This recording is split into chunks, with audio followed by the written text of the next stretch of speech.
non-executive members on the board, and I'm vice chair. And Piers is on holiday this week, so I'm the chair this morning. I think I know most people, in fact, I think I got it.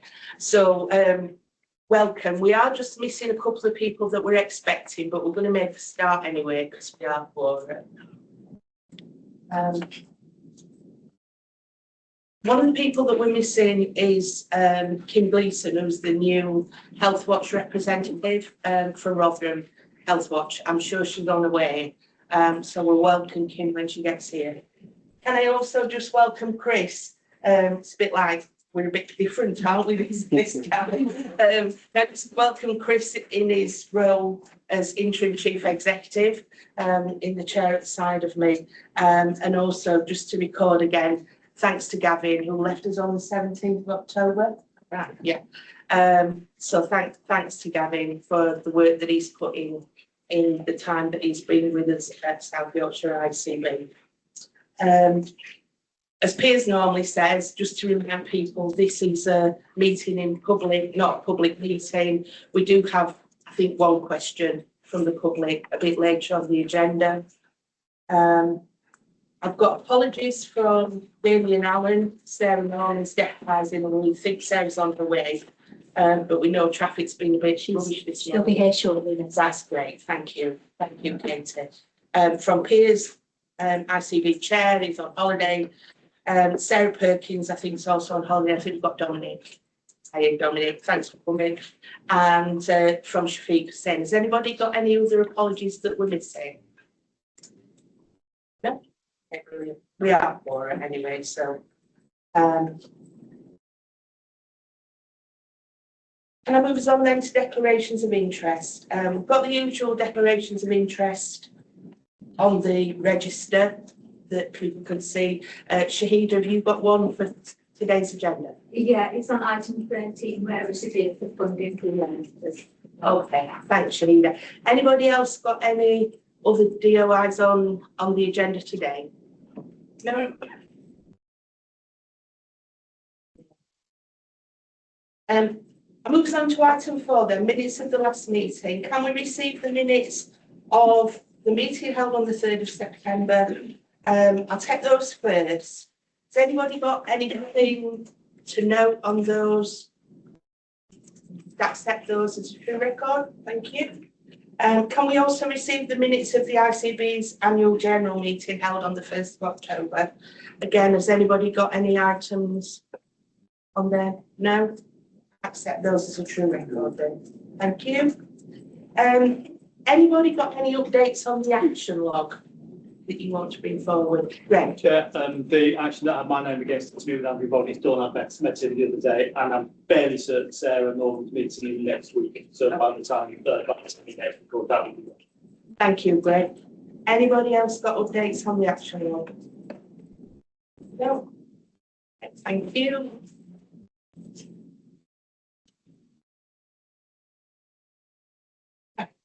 Item 5 then, so we've got storytelling about working with young people to improve vaccination uptake. Mariana, I think you're going to introduce this one first. Yeah, thanks, Leslie. So, board story today is a little bit different. Rather than an individual story, colleagues from the Cancer Alliance are going to join us and share with us a really good example of working with our citizens, how it can change opinions, change our behaviour, and also kind of the power of that. It's a particularly fabulous one because it is about young people. So I'm going to hand over and I'll let Julia and Claire introduce themselves, and then they're going to share a short bit. Thanks, Mariana. So, Julia Jesser, Managing Director for South Yorkshire Breast and Lung Cancer Alliance. So this video was developed as part of our Shows Up Partnership Strategy, which is designed to improve cancer outcomes across South Yorkshire. And it's spearheaded by Oliver Coppard as the Mayor of South Yorkshire and Chair of our Integrated Care Partnership. So the work involves working with wider organisations than just health and trying to call a call to action around, can we really focus a concerted effort on doing things collectively to have more of an impact together. And the little card that we've left for all of you just give a little bit more detail around that. So within the strategy, within the first year, a key priority for us is around increasing uptake of screening, because that's one of the biggest things for us for early diagnosis. And we've also done some work on making sure that we increase uptake in the human papilloma virus. I'm glad I managed to get that one out. And this vaccination programme protects people from particular cancers around mouth, throat, cervix, anus, so things that tend to be related to sexually transmitted cancers. And the 10-year health plan has done a pledge to say it will eliminate cancer by 2040 through increased use of the HPV vaccine and more accessible screening. So that's the context of why we've done this piece of work. I'll just hand over to Claire to give a bit more. Yeah, morning everybody. I'm Claire Casey. I lead on communications and engagement for the Cancer Alliance. So as Julia says, as part of Shows Up, the partnership strategy for cancer across South Yorkshire and Bassetlaw, it's one of our priorities is cancer education and awareness raising among young people.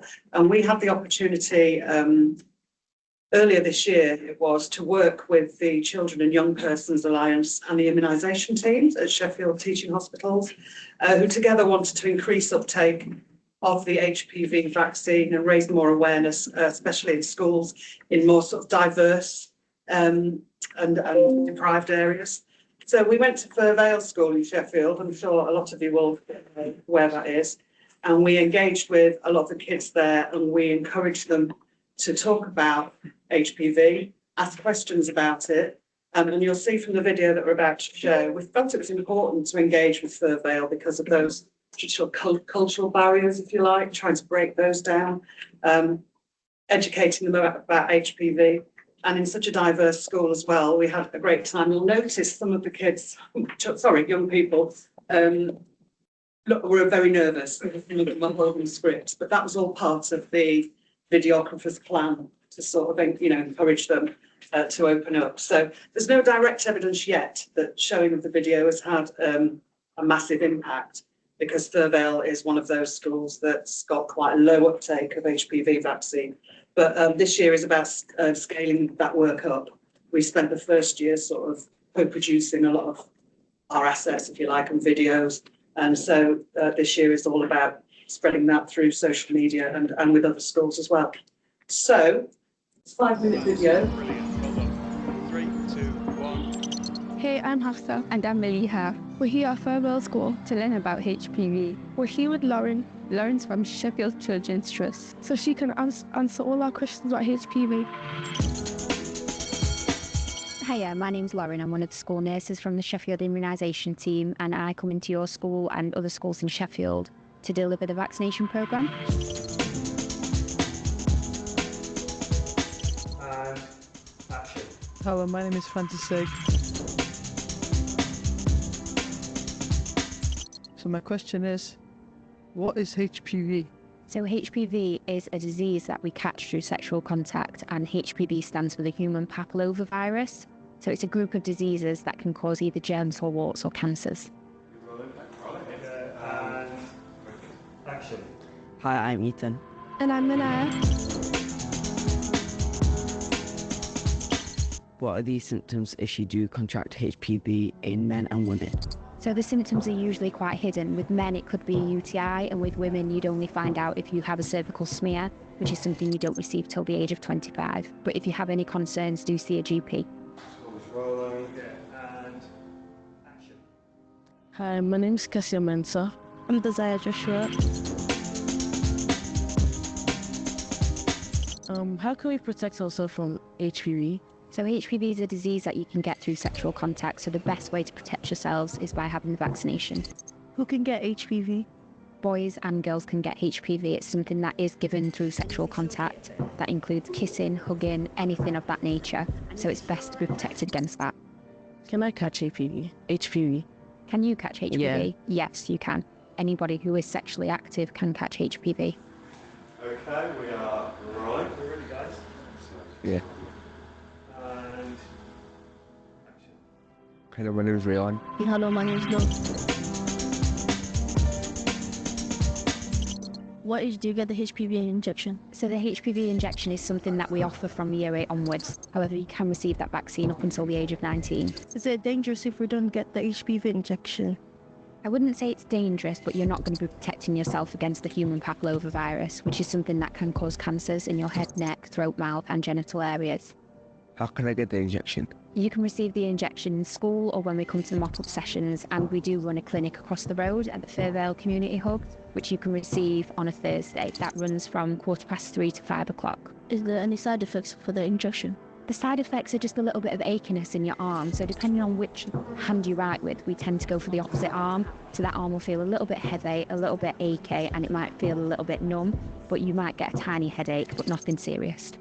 How long does it take for the injection site to heal? The injection site is very, very tiny. We use the needles that we use on newborn babies, so it's very minute, and once we've popped a plaster on, once it stopped bleeding, you can remove that plaster. Hi, I'm Leah. Hi, I'm Michelle. And we are from Fairvale. What are the chances of getting HPV if you don't get the injection? So the injection is something that we promote because without it, there's up to a 70% chance of you catching the HPV virus. It's quite a common virus. So without the injection, you are more prone to catch that. And how much does the HPV injection cost, or is it free? The injection is free, yeah. So we offer it to all children from year 8 onwards. It's something that's going to protect you against cancer. So yeah, it is universal and it's free. Does the HPV injection have gelatin in it? No, so the HPV injection does not contain gelatin, so it's safe for all religions. How long does it take for the injection to kick in? For the HPV, it takes between 2 to 3 weeks, and then you will be protected fully. How many times do I have to get the injection in my lifetime? It used to be 3 times, but research has evolved, and now it's just the once, and then you are protected. Should I encourage my classmates and friends to get the HPV injection? Yeah, definitely. It's something that we would recommend. Males and females can both catch the HPV virus, so it's something that we recommend to all children from year 8 onwards to receive. Thank you so much. Thank you so much for your time. You are welcome.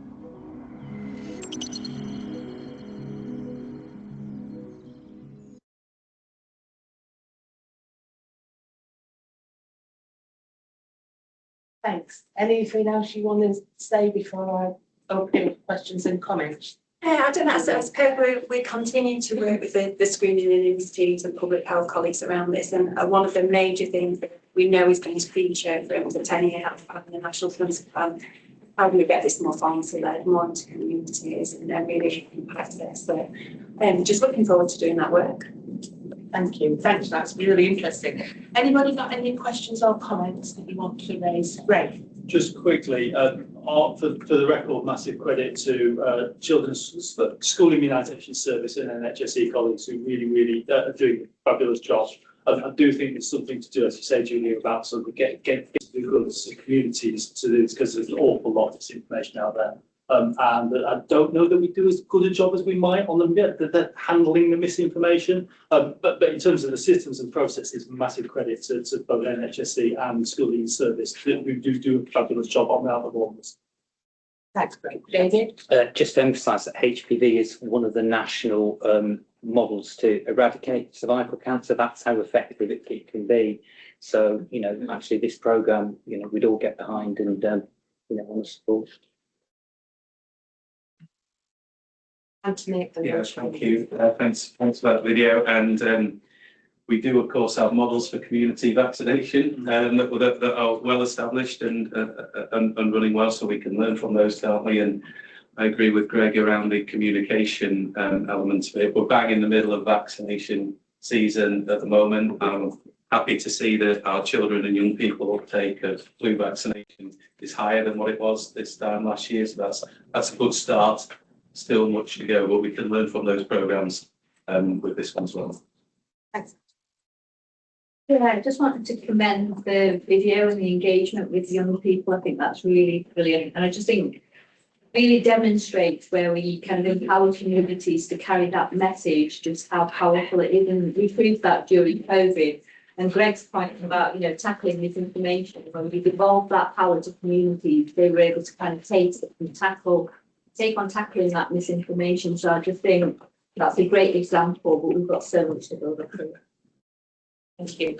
Got Lisa and then Christine. So thank you so much for doing this work. As a GP, we see that the immunisation uptake has been declining for quite some time. So we struggle, especially with cervical screening and things like that. So this is really valuable, going to schools and tackling this at a really early age.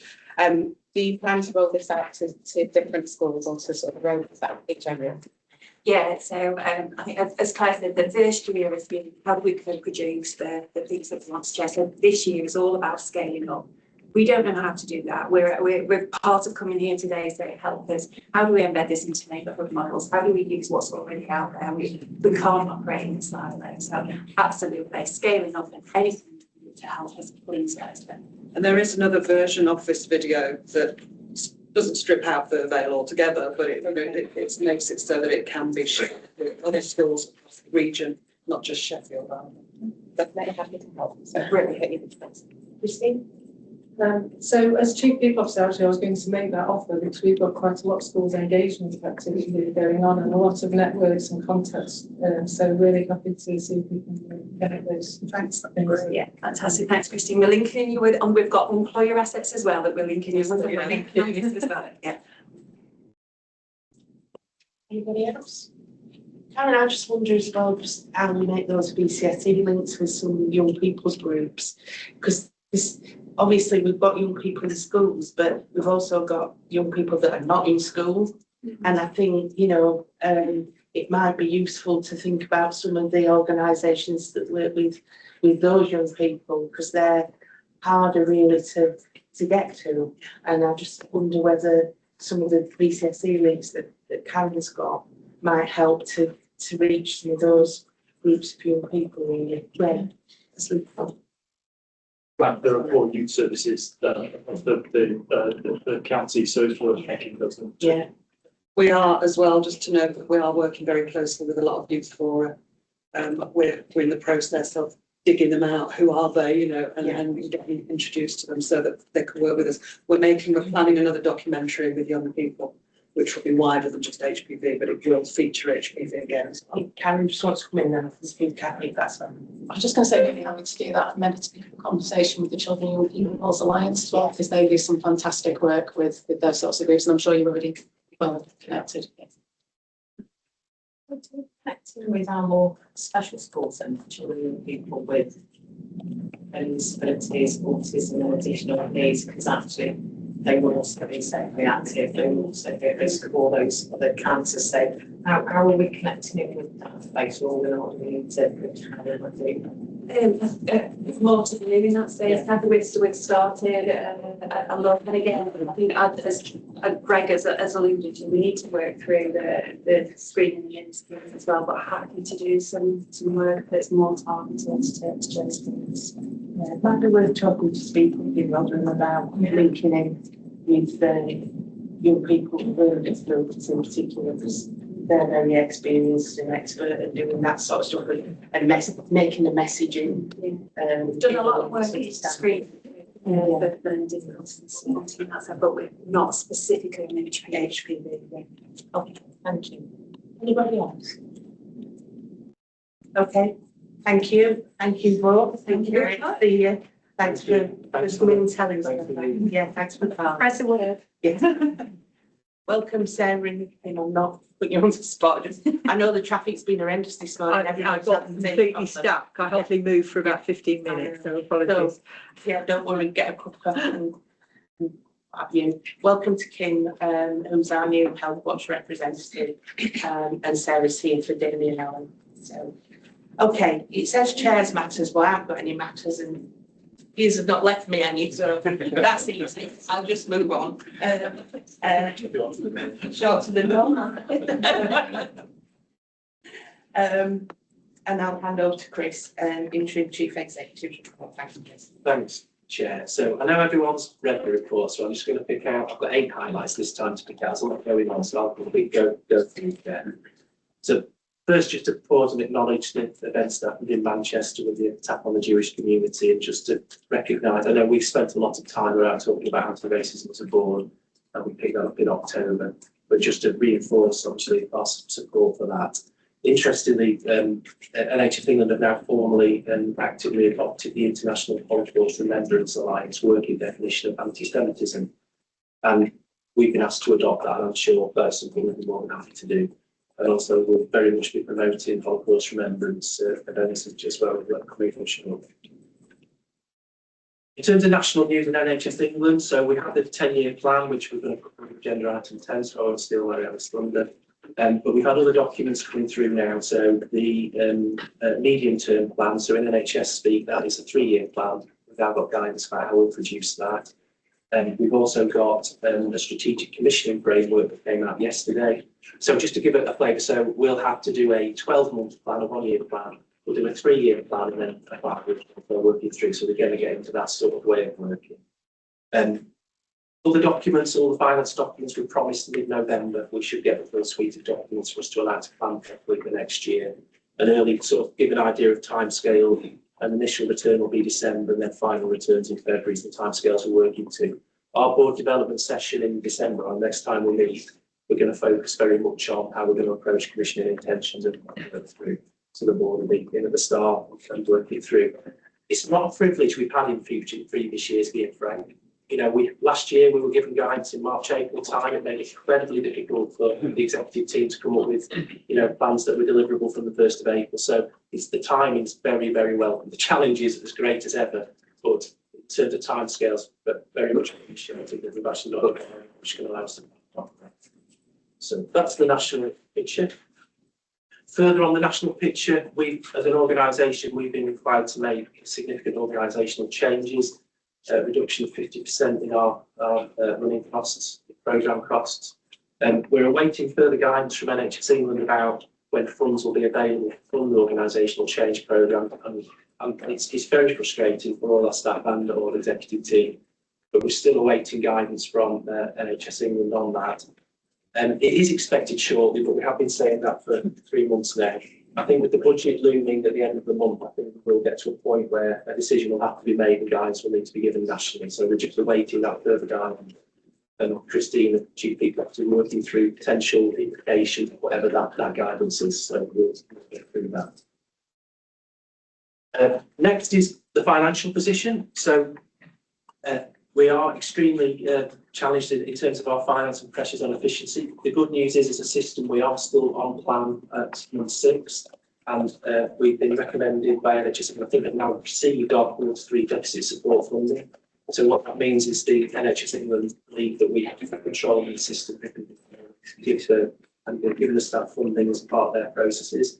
We don't know the process for getting quarter 4 yet, but it will be around demonstrating grip and control on our position. But that's something as an executive team working on in terms of turnaround, putting in further grip and controls on finances is something we're very much focused on as part of the rest of the year.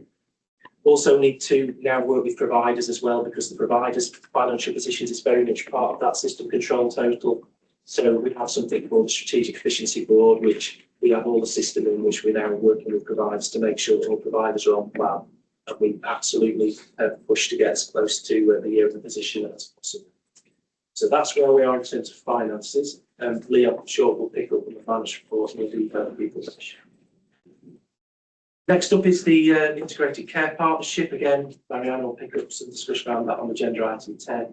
But just the key headlines from when the meeting last met, it was discussing about acting differently together to strengthen and accelerate our focus on prevention and early identification, which obviously working with partners across health and social care. It's absolutely the right conversation to be having. And the other big thing, that the real success has been the Health and Growth Accelerator, which is part of the Pathways to Work programme. Just so again, the ICP is very much keeping an eye on that and making sure that it's delivered as well. Winter, just getting ready for winter. Now, winter is upon us. So you'll probably see in the national press that flu's coming a bit earlier than usual. So I'm sure Greg and David will give a lot more detail on that. But basically, flu normally peaks in late January. It's probably going to be near late December this year. I think it's the latest advice we've got. We are starting to see hospitals report more and more flu cases coming through, and our system is under pressure. It's coping, our system, but very much in terms of winter flu, that is coming early. There's also COVID, there's 2 variants of COVID as well, which are circulating strongly at the moment as well. So again, the system's coping, but winter pressures are all really. And we've got the announcement of junior resident doctors, we now call not junior doctors, the strikes, which are scheduled, and potentially got 1 strike that's confirmed, and there's potentially further strikes as well during the winter. So that's something we're planning for. And we've covered, obviously, part of vaccinations, but in our winter vaccinations, we're in full flow in terms of COVID vaccinations for people who are in the groups that would apply for those jabs, but also our workforce as well. We're very much trying to get as many people through. So if anyone hasn't had their jab yet, we have an ICB scheme which you can get your flu jab. So please encourage everyone to do that. So next one is NHS England mid-year review. So this is a new process that was it's not a new regime that's coming through. So just to give you an idea, so myself and peers were asked to meet with the regional team and go through a mid-year review of the performance of the system. And if I was to summarise the session, it was very much laser focused on financial delivery and particularly cancer and long-term elective weights in our acute trusts. There were some other issues covered, but that was the main theme of the meeting going through. Just to be clear, that's where we are nationally there with political imperatives. I'm preparing for winter and the 4-hour wait in our urgent emergency care department, and that's going to keep focus. We're expecting to get a formal communication back as part of that. The one thing that was we did have feedback early at the session around that they were assured that we were gaining control on the financial position, and since then we've had notification of the deficit support funding for Q3. So that was the verbal feedback. Obviously, when we get the formal feedback, we'll put it on the future agenda for this. I'll share it with board members. So that's that. So next, we have a couple of organisational changes. So two of our mental health and community providers have changed. So Sheffield Health and Social Care NHS Foundation Trust and have got a partnership with University of Sheffield to bring their partnership close together, and now we now know as Sheffield Health Partnership University NHS Foundation Trust. I haven't committed that one to memory yet, but we will get there. So just say that again so people have got it. Sheffield Health Partnership University NHS Foundation Trust, and that's it's sort of a new identity, just trying to reinforce the commitment to improving lives. And Mark, I was going to say Swift, but it's probably better if you say it. Yeah, we're still saying Swift, yeah. We couldn't find where to change it. But yeah, we became a teaching trust 2 or 3 months ago. So very good, thank you. Well done. So in terms of our hospitals, that's most of our hospitals and mental health trusts are now teaching hospitals. Just a couple of others that are on. Yeah, but this is about improving services and improving partnerships. Okay, commissioning policies. Just to reiterate, we have currently in consultation periods. We actually call it 12-week public involvement exercise is the correct language. And we're particularly looking at free prescribing and access to IVF services. And the two key things we are involving and listening to public and partners' views on that at the moment. We're expecting to bring all that back to our next board meeting to talk about a decision point and work through. That special board. 3rd of December. Mark, help. Yeah, it's an extraordinary board. So 3rd of December, we'll particularly obviously listen and document all that feedback and then come to our decision then, just to flag that up. The last agenda items is obviously the place updates. I'm not going to say anything on the place updates because I don't want to steal the thunder from the place directors, but under agenda item 11, still the place directors will give those updates. So that's me done, Chair. Thank you, Chris. Anybody got any questions or comments for Chris at this point? Kevin? Thanks, Chair. Thanks for that. It's really helpful. Just one point on the organisational change. I think it was a couple of months ago that as a board, it was becoming clear to us that there was going to be no clarity about the availability of funding that we would need to progress with our organisational change thinking. So we wanted to take the decision to withdraw from the process, if nothing else, than to give our people some clarity in what is a difficult period for them. Now, clearly, we're still awaiting guidance, and I think we echo the implied frustration that we've been waiting for some time. But in the interim, what are we doing with our people to try and support them through this? Because the impact upon the people, including people in this room, is nothing short of unimaginable. So what are we doing to try and support them? I'll ask Christine to come in, but just to give an initial response. So absolutely, in terms of our workforce, it is incredibly unsettling and unstable time, and it impacts on people's lives, and it has dragged on for a frustrating period. The national messaging is we are expecting to get clarity soon. We have been getting that message now for several months, but with budget, obviously, we expect us to get to the point where we'll have to know which year we're going to pay. Christine, do you want to just comment on the process of support for staff? Yeah, so thank you. In terms of support for staff, I mean, we do have a huge amount of health and wellbeing support. The challenge there is with making sure that we're able to have the right conversations with colleagues, create that space so that we understand and can help people access the support that they need. Because it's all about having an offer. You don't necessarily go and access that offer unless you are having a conversation with somebody that might come to us slightly. So one of the things we are trying to do that will help us move out of this sort of waiting state is we have a manager's guide we've developed. So we want to create a space and support for managers to work through that so that they can help and spot and have really good conversations with people. You might remember that we did some of this in COVID, so we're quite focused on health and wellbeing conversations in COVID, but we suddenly sent our workforces home. So we can give some real support to managers, fully acknowledging that our managers are also impacted by this. What we also want to do though is make sure that we're having midterm sort of PDR conversations with people, because having meaningful work is really important. And for some people, there's loads of work still happening. For other people, it's less clear where they should be spending their time. So if we are able to prioritise as an executive team, be really clear about that, and then have those mid-year sort of conversations to help people focus and find meaningful activity for people, that should also help with that. So those are some practical things that we're trying to do. We are going to look at our comms and engagement activity as well. But the reality is that this constant uncertainty state is causing harm. And we have to acknowledge that as a board, and we have to try and take action to be able to deal with that as best we can.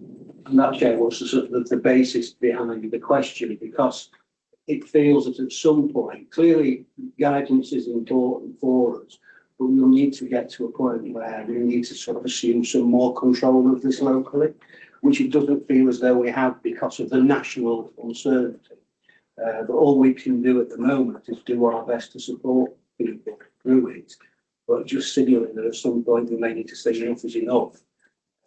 Given what Chris has identified as the task in hand for the next few months, it's something that we need to get our people focused, but also give them some hope and clarity. But thank you for that, really helpful. Thank you, Chief. Greg? Quickly on winter flu, I know to my cost, never predict timing of peaks. It's a futile thing. Message equals get vaccinated. COVID's going down, not causing massive issues. RSV is well below what would be expected for this time of year. Positivity tests are rising, but not causing massive problems. Implication, vaccination is doing the job that it was expected to do, which is obviously good news. Message equals get vaccinated if you're eligible. Thank you. Katie.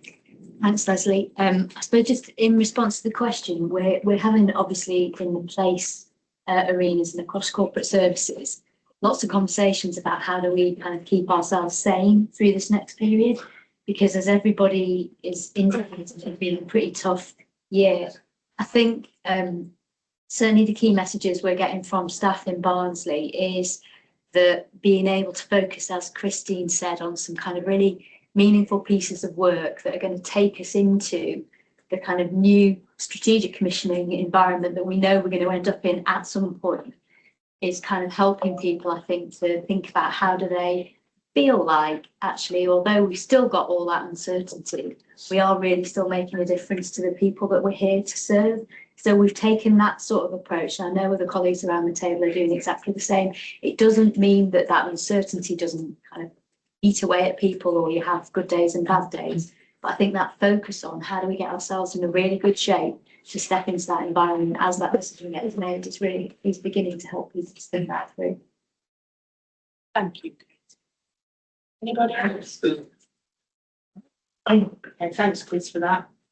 I moves on then. So I think we've got one question from the public. Is that right, Andy? Yeah, that's right, Leslie. We've had a question from Dr. Neil Calderwood, who's a GP registrar in Sheffield. And his question is on behalf of a group of concerned local healthcare workers and patients. It's very much about the intended rollout of federated data platform in South Yorkshire and across nationally. And the concerns are due to the ownership of the organisation that runs the FDP rather than it itself. So they ask if we will be adopting it. Our position is that we don't actually have any contact with that organisation who owns the FDP. That organisation has a contract with NHS England, so they'll be rolling out the federated data platform. The national expectation that NHS organisations will use that, so we will do so. However, none of the information that we currently collect goes into the federated data platform. So what we'll do is we'll publish the full question and the full answer on our website, and should Dr. Colton want to meet with us, I'm sure we will create an opportunity to do so. That's great. And just as an addendum, really, is that it was our public board yesterday, and we received the same question, but from a different requester. So I still all of the boards will receive that question. The question itself was written to you, to the ICB, in essence, to this process rather than to us, the board, but obviously asked us a question about whether we were going to adopt it. So our answer was we'll forward the question to yourselves in terms of commission intention, but every board is going to get that question.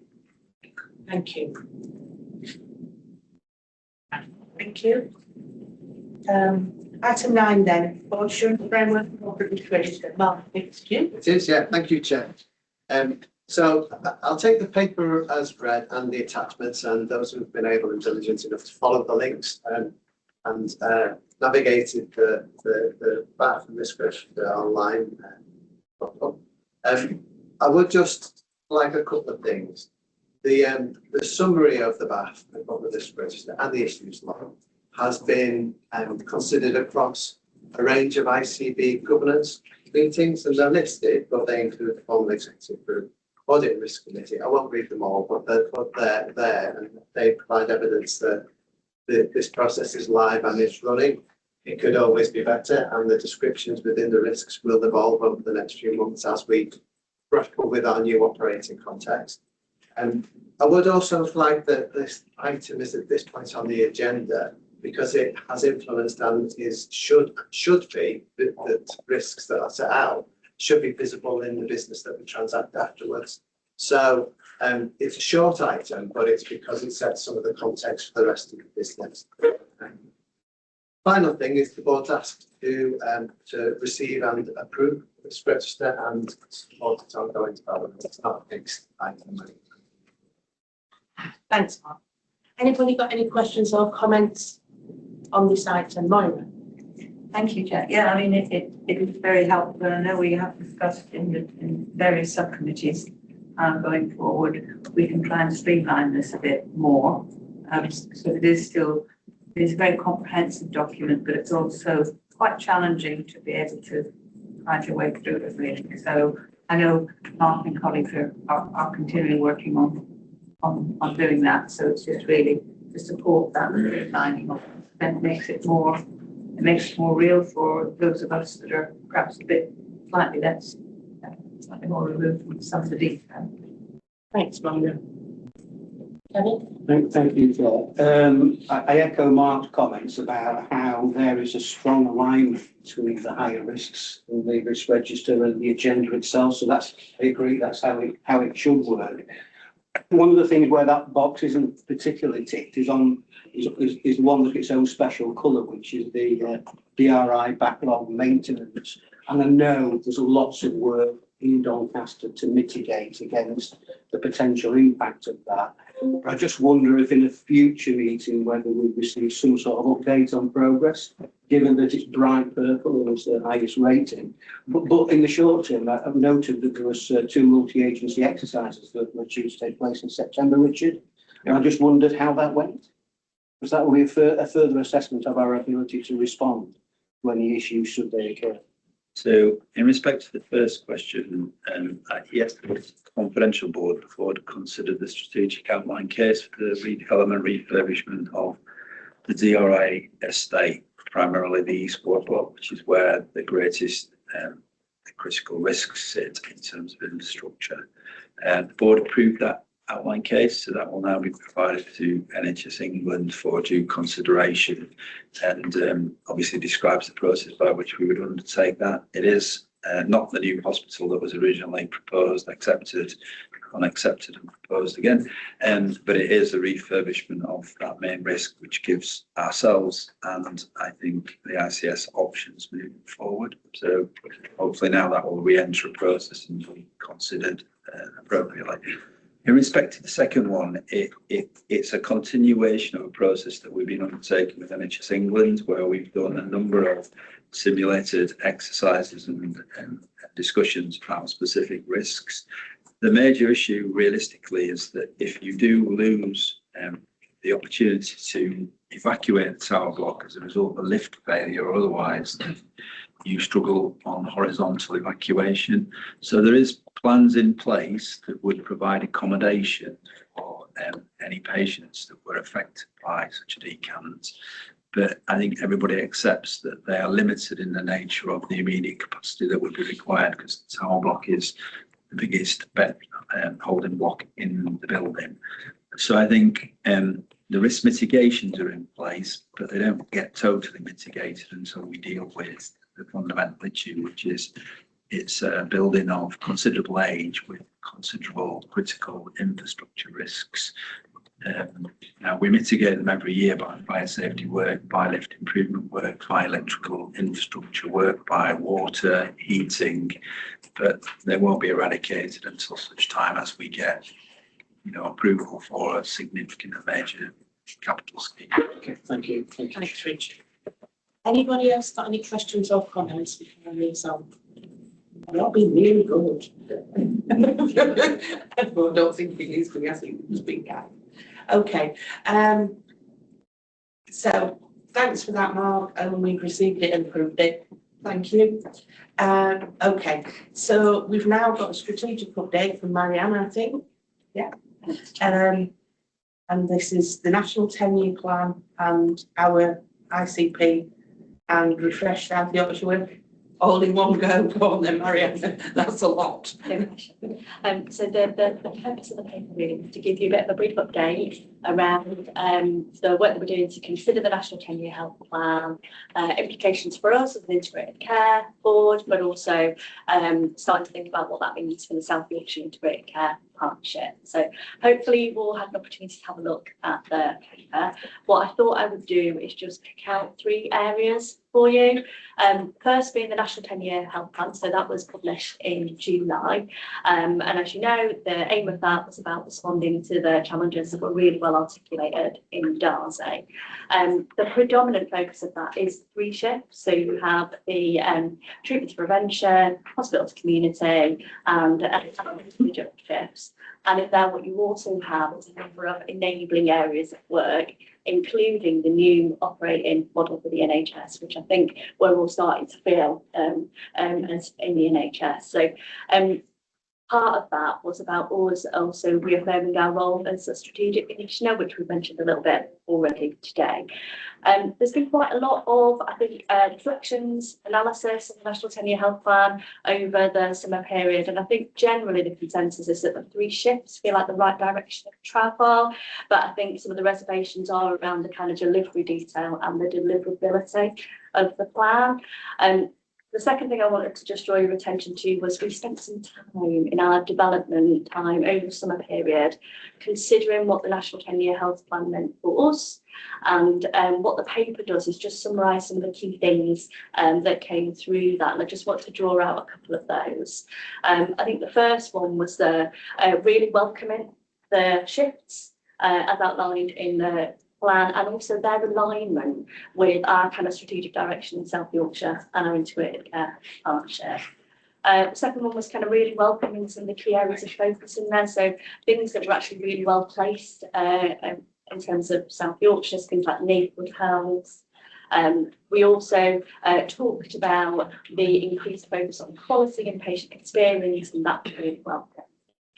There were some areas that we identified that I think we anticipated to feature more in the 10-year health plan, and that was things like children and young people, mental health, primary care, and working with the voluntary sector. And I think there's just something about an acknowledgement that those things are really important to us in South Yorkshire. And so there was something about, how do we ensure that we maintain our focus on those things. But I think on the whole, our reflections were that we are well placed in South Yorkshire in terms of taking forward our strategic planning in line with the direction set with the National 10-Year Health.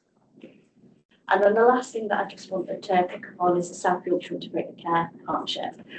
So in the National Plan, it talks about abolishing ICPs. And if you remember, our South Yorkshire ICP was actually one of the examples given in the devolution white paper, because we have ours chaired by our South Yorkshire Mayor. And actually, we've taken a bit of time with partners to start to think about, well, what does that direction of travel mean for us? And early conversations indicate is that we'd like to think about how we refresh our South Yorkshire Partnership Working for Health. And we're going to take a little bit of time to do that with partners over the next few months, whilst we continue to meet as an ICB. And Chris has already alluded to the meeting that we had last month. There's a bit more detail of the content of that, with its focus on things like physical activity and creative health. And we're due to come together as an ICP again towards the end of November, and that will absolutely have a focus on how we work together to increase economic participation. So that was all I was going to pull out of the paper. Thanks, Mariana. Chris, you want to? Yeah, so thanks, Mariana.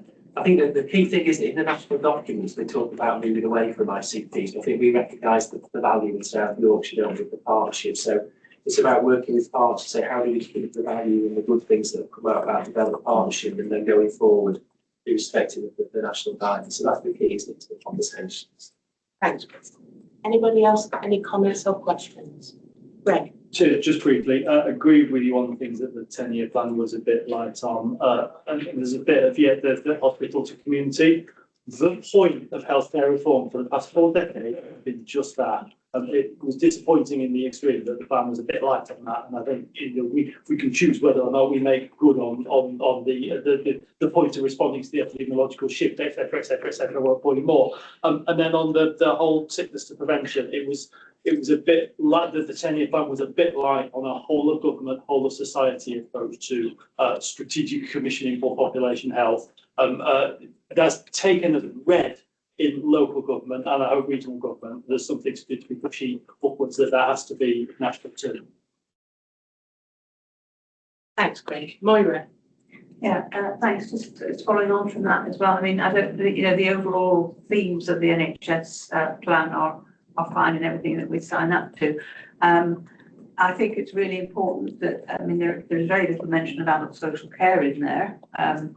And, we're not going to deliver these 3 shifts unless we actually work in partnership with local authorities, adults and children's services, voluntary sector and communities. So I think it's really important for what we can do locally is to make sure that we, as we deliver our plan and whatever we need to report into NHS England on our implementation of it, that we're working together with those key people to deliver it.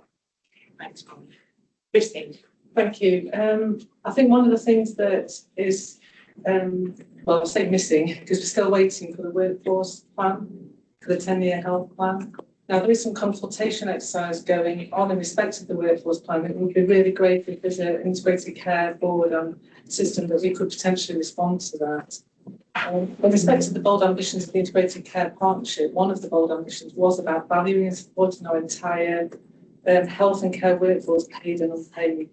And I'm really keen that we don't lose that sight of the whole workforce as we move into whatever the next partnership arrangements might look like.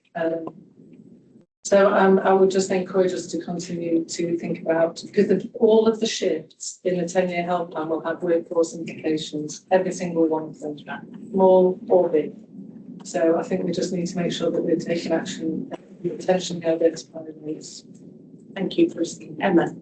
Just on your point, Moira, I'm leading some work on transition, digital partnership and commissioning. And, without a shadow of a doubt, we cannot do this without our partners. The NHS plan is an NHS plan, but it can't be delivered by the NHS alone. So absolutely, we need to, so it's the ICP, the work we're doing in place, we need to strengthen that.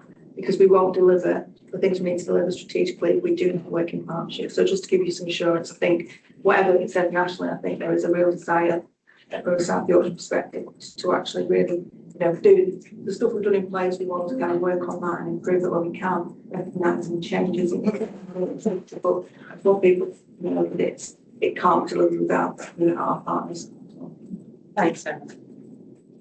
Anyone? Oh, Lee. Sorry, Leslie. I'm probably understating the case if I say we are dealing with polarities and paradoxes about current health and care policy. And I don't think this is with staff as well as the organisational change as well, actually. So if we contrast the agenda of the mid-year review, finance, cancer and winter, with a more plural conversation about health inequalities, socially determined disease, where are we at as a system with some view of devolution for South Yorkshire? It is quite hard to reconcile those two views. And I do think we need to spend a little bit of time as a group going, where do we position ourselves in this? Because it is hard to draw through from that 3-point of a year review agenda anything to do with the social health. So we are going to have to at some point have a conversation about if we wanted to work in a combined way with local government in South Yorkshire, what does that look like? What is our devolution ask? Because I think if we wait to be told, we'll be waiting a very long time. So I do think there's something about where do we find strategic headroom that doesn't just help us as a board, but helps our staff to understand this is our future role. Because I think on a bad day, they might be as confused as me and us. Not great memories. Strong views on the Green, more than happy to put some personal time into organising and orchestrating such a thing, probably a navel-gazing session in the nicest possible way, but it needs to focus on the sort of what our ask and offer to various bits of above us and also our partners. That's great. And obviously we'll be developing our commissioning intentions. This will be part of the conversation, I guess, at our development session in December when we're talking about the wider agenda and working through population health outcomes, working out how our commissioning intentions, and I guess the challenge is how broad do we go on the commissioning intentions in terms of deliverability, and that's the discussion we I think may just building upon that, and I think you're right, Chris. This is a really key debate for the board when we meet in December. But picking up Lee's point, which is articulate ever, we've actually got to figure out where we're going, haven't we? Which is your point, because we'll talk about finance later and the improvements in our prospects and delivery of savings to address the financial agenda. But we're running out of road in terms of the things that we can do that we might call tactical, but they're big tactical decisions that we've still got to make. Where it really sets out that we need to do something quite different in South Yorkshire now, because we can't afford what we're delivering at the moment. It's incumbent upon us to try and make some difficult choices going forward. And I don't mean that in the sense of restricting services, but where are we going and what's going to make a sea change difference in South Yorkshire? So I think another T word, we like words beginning with T, don't we? But I think there's a transformational focus coming, which is going to be slow burning, I think, but we've got to start that debate, haven't we? And I think that, as you say, Chris, that opportunity in December to try and address that lack of connection of agenda nationally that Lee is so articulate, so it's really important to us. Yeah, I think that. We did.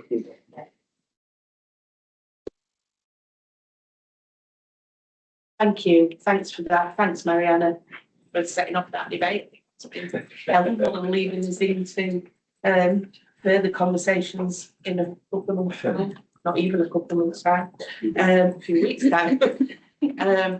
So yeah, thank you. Okay, place partnership updates then.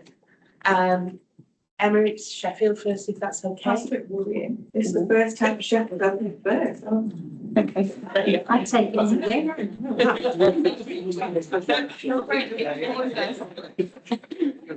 What's new? Yeah, so just give you a bit of an update in terms of what we're doing in our place. End of life is one of our new work streams. So we've been spending some time on that, and obviously you probably know that 1 in 3 hospital admissions is for people in the last year of their lives, and often people don't die in their place of choice. So we've been doing loads of work, and it's great to see that the patients on our palliative care register have increased by 12% since April. And we're now seeing 55% of our registered patients dying in a preferred place, which I think is brilliant. And we need to do that across South Yorkshire. So I think that's really positive. We're working really closely with St Luke's Hospice and with FTHT around that, and primary care colleagues too.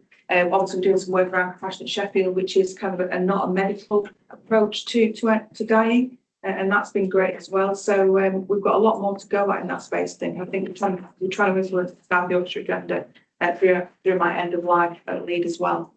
I was also asked to update on the SEND inspection, so I've put this as part of our place report. So those of you who remember that back in March, the Care Quality Commission inspected how Sheffield supports children and people with special educational needs and disabilities, and they found 5 main areas needing improvement: education, healthcare, plans, assessment and support, communication, co-production, access to services, and inclusion and transition. And I did give a bit of an update, I think, at a previous board. So we've now set up a SEND improvement plan and a board to strengthen the governance. We've got an independent chair. I think, Chris, you met her last week, and she gave you some assurance about what we're doing. And we're going to be reassessed through a formal re-inspection in the next 18 months.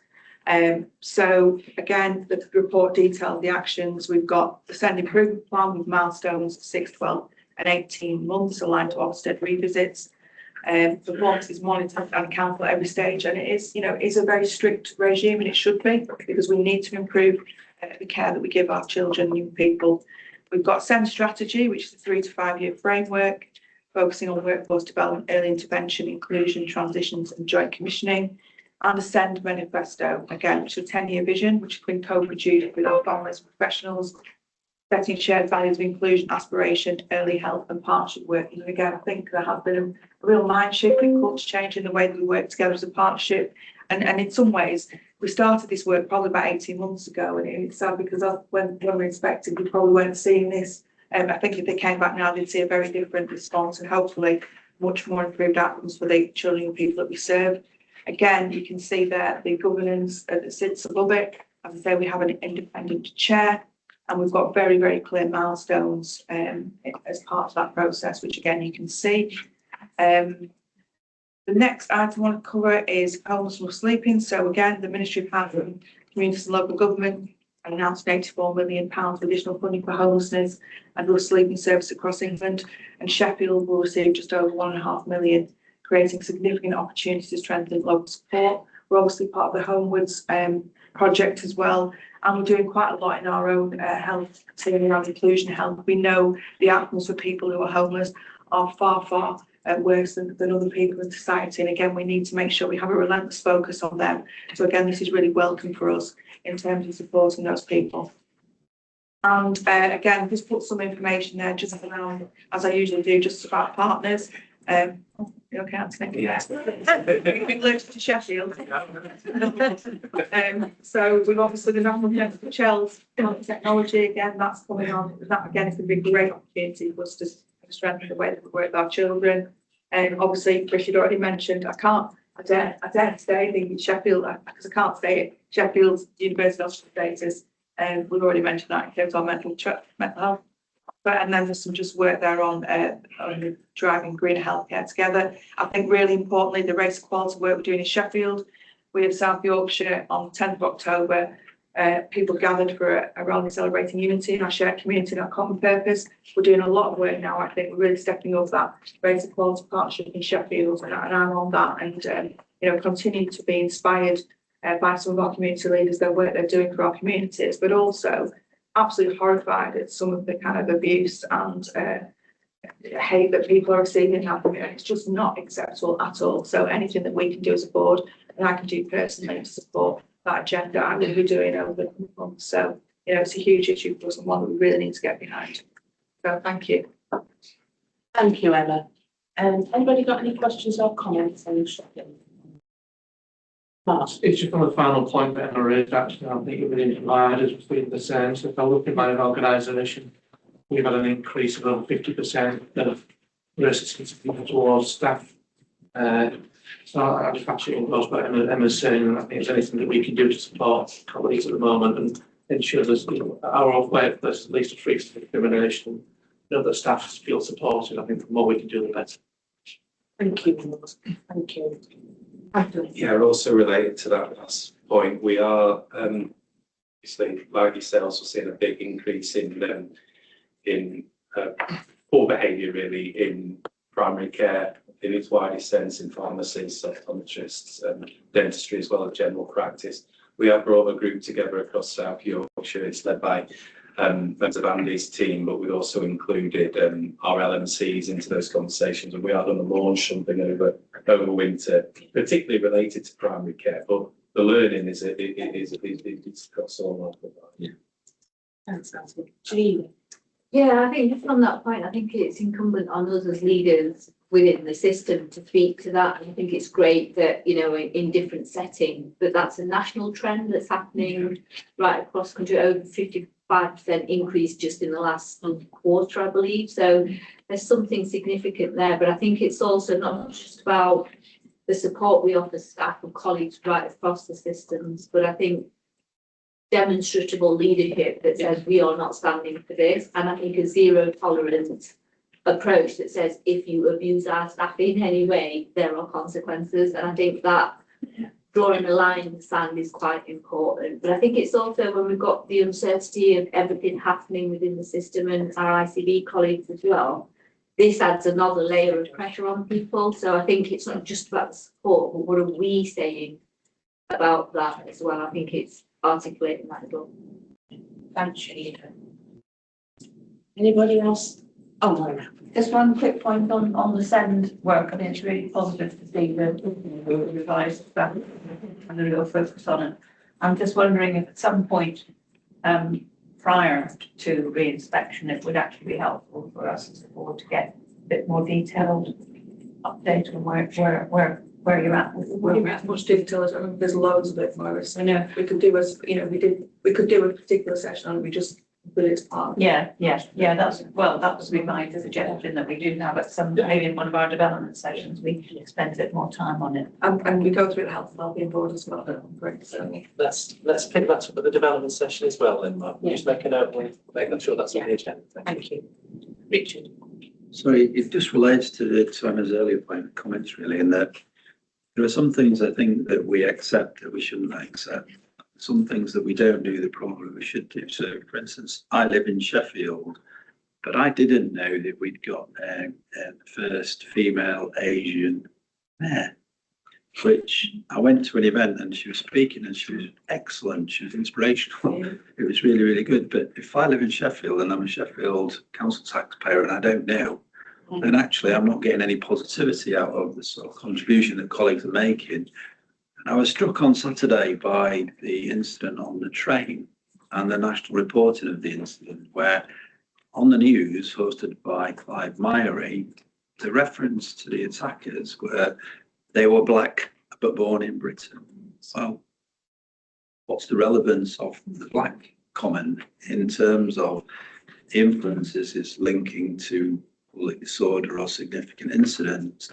And so our access to politicians and otherwise, I believe, should reinforce some of those points, because that negativity in itself generates negativity. You don't need, I don't think, to racially stereotype people involved in crimes.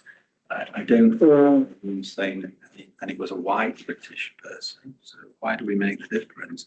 And I suspect that that's some of the things that politicians and others might miss, but if we are dealing with politicians, I think we need to emphasise to them that they've got a responsibility to talk about best reporting of these sorts of things and being really, really clear on what the messages we're trying to give are.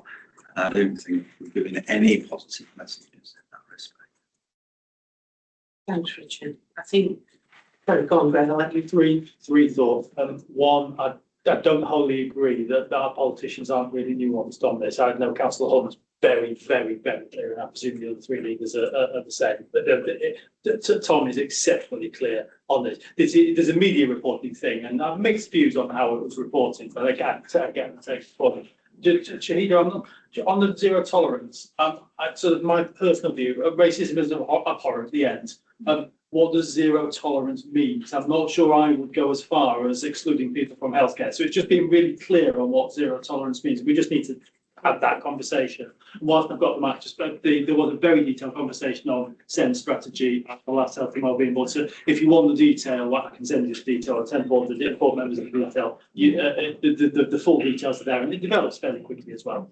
Thanks, Greg. Shaheen, Yeah, I just wanted to come back on that point. For me, zero tolerance is when racialized or any type of abuse crosses a criminal breaking of, you're breaking a line that falls into criminality. And I think part of the issue is training our staff to know when that happens, because quite often our frontline staff right across the system face racial abuse that is actually falling into you are breaking the law when you've abused a person in a particular way. But what quite happens, whether it's a hate crime, whether it's a racially aggravated assault or anything else, because people don't always necessarily understand where the line is, they don't always necessarily know to report it or to talk about it. So I think for me, zero tolerance is not about cancelling people out or excluding people. It's about education and awareness raising, but it's also about protecting staff. We have a duty of care. So, if people are facing verbal abuse or physical abuse in any other setting, we would take a certain action. And I think it's just about making people aware of, what's available to them. Thank you. If I've got Lisa, David, and then Christine, and you're out of my outline. Keep reading me. So yeah, sorry, I think she just some of it, and I think we wouldn't exclude people from healthcare, but working on the front line, it's so damaging to people, and I think we allow a lot of stuff if it's racially motivated that we wouldn't allow otherwise. So it's just making a stand and having a policy in place. But we have a 3 strikes and you're out policy in our practice.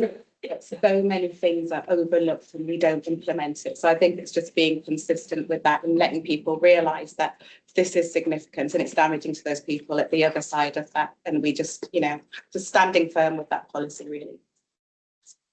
So Kathleen and I picked up a conversation on the back of, if you remember, the riots previously, and because this came up, there is professional guidance out there that exists. I think there's a little bit of difference between the NMC and the EMC, but no member of staff should be expected to go to work and work in an environment of that ilk. So there is some protection there.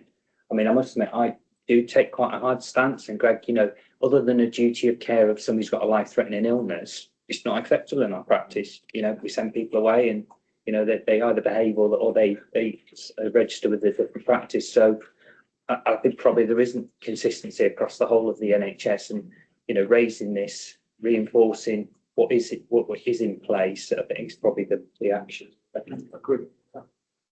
Christine.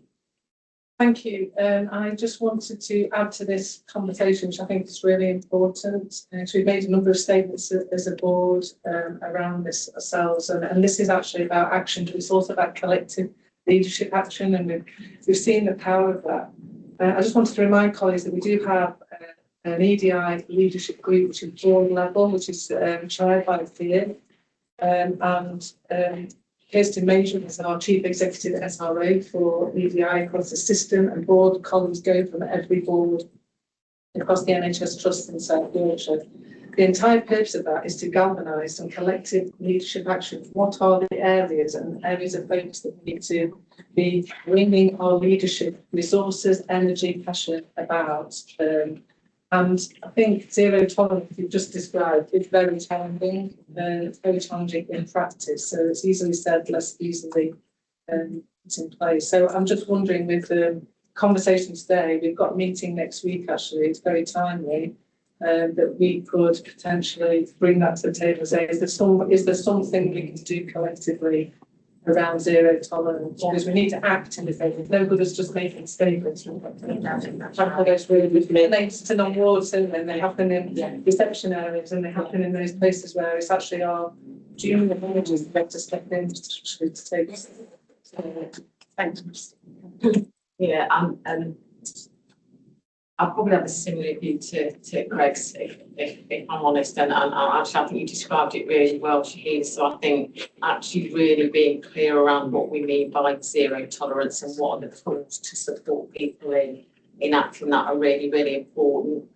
we've always provided care to people who've been in the criminal justice system, who have been arrested and are receiving sentences for significant issues, and we do that without judgment.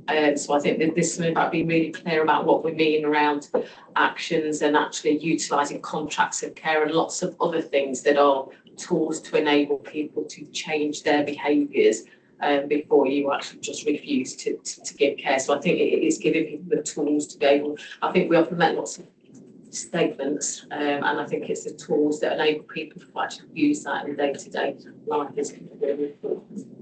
That's really important. Sarah. I just wanted to say this is obviously part of a broader problem that affects other parts of the public sector, and certainly we're concerned about, you know, in the current climate is the growing impact on our own staff, social workers, for example. That can be particularly complex in, say, children's social care, where the family maybe doesn't want social services involved. So, you know, that in itself becomes more complex too. But there may be mileage in joining forces over this issue. You know, I know this is a particular issue in the NHS, but it's not just an issue in the NHS, and there's something about us all working through together what that means in practice and how we can be most effective in helping the public to understand the impact they're having.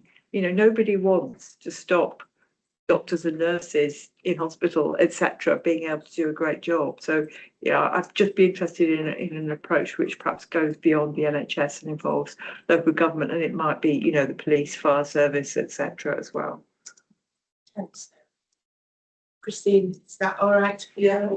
In the CDI conversation, I just wonder whether, in the context of the discussion that we've had today, after that meeting, whether we do need some feedback. I don't know whether that's another thing for development session in the first instance. I know we're getting a bit of a packed agenda on that, but it just feels like the time is now. It doesn't feel like it's something that can just be left. We've made lots of public statements, but as people have said today, it's also about the actions that go behind those statements and how we make sure that we do it in ways, taking Kathy's point, that are appropriate, but still don't mean that we just get on with it, which is the temptation to think we'll just get on with it because we're here to do a job and we want to make sure that people are treated okay. So I think just opening that conversation up a bit more, and if we've got that more wider public sector input as well, that right. Yeah. Thank you.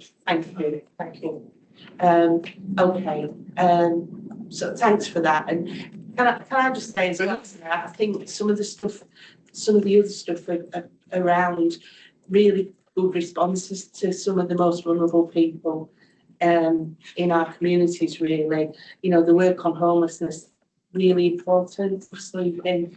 I know we've had things in Barnsley around home care and stuff like that, that's just really reaching out to those people. But I've got a bit of a passion as well about end of life, and it'd be great to see how some of the work that's been done, how that's starting to spread out into the wider South Yorkshire area as well, because I think that's something that we've acknowledged before, it's really needed. So thank you for that. Okay, Katie, Barnsley. Thanks, Leslie. So I'm just going to pick out a couple of areas from the Barnsley Place update, and I think the common themes through all the place updates are very much that we see what we do in the ICB as part of the whole system of healthcare, voluntary sector and others. And we're quite unashamed, I think, in Barnsley in making sure that all of that joins up.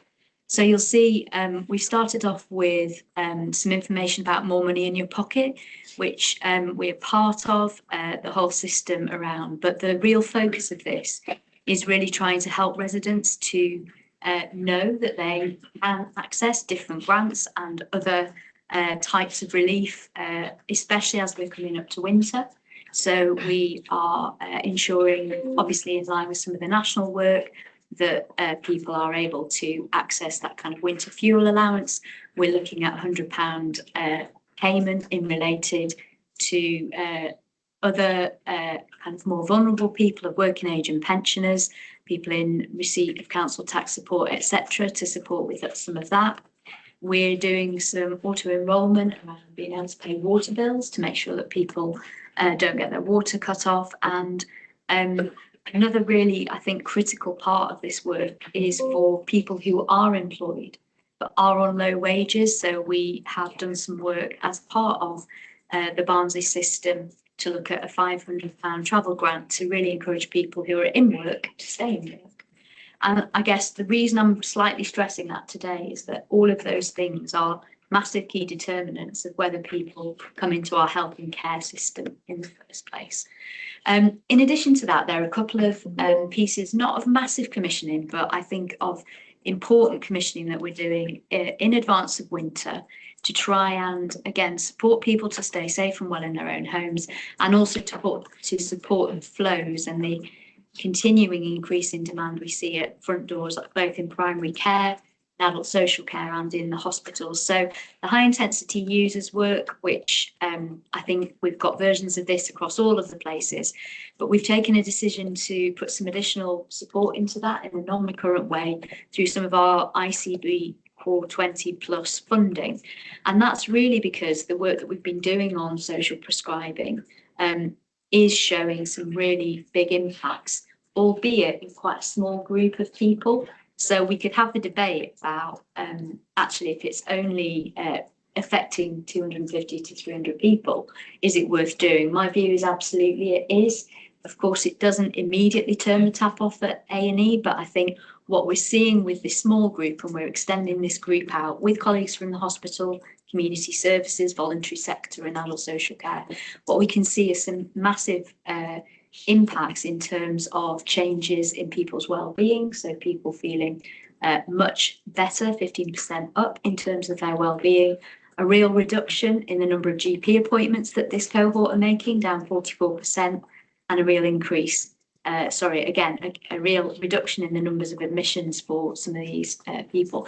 And of course, it's highly likely that some of the people we're working with in this service are our most complex and have multiple complex conditions. And we know from a commissioning perspective then how we support those people out of hospital is a massive challenge. Just to mention the work on health and housing in Barnsley, which is noted in the report. Again, we see this as a core part of the work that we need to do in place to keep people in their own homes. It's very difficult to keep someone at home if their house isn't able to keep them warm and safe. So huge amount of support in there, and some really, this work's really leading to some thinking about how we put a healthy housing hub into our Health on the High Street development.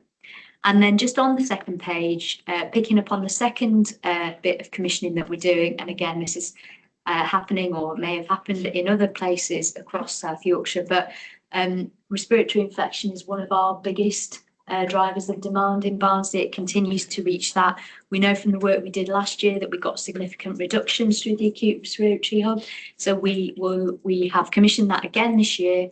It's due to start in November.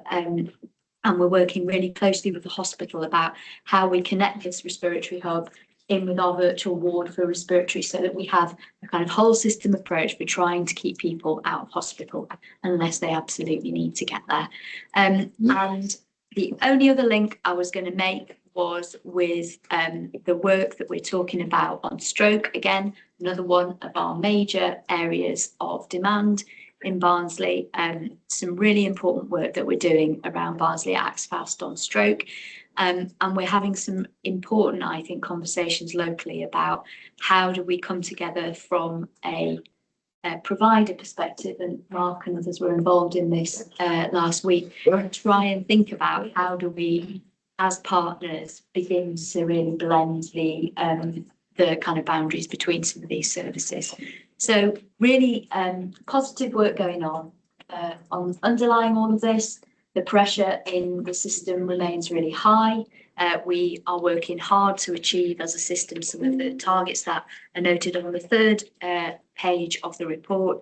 But I think we're very much focused on the things that we can do in Barnsley from an ICB perspective, as well as acknowledging the pressure that are on all of our teams due to some of the uncertainty.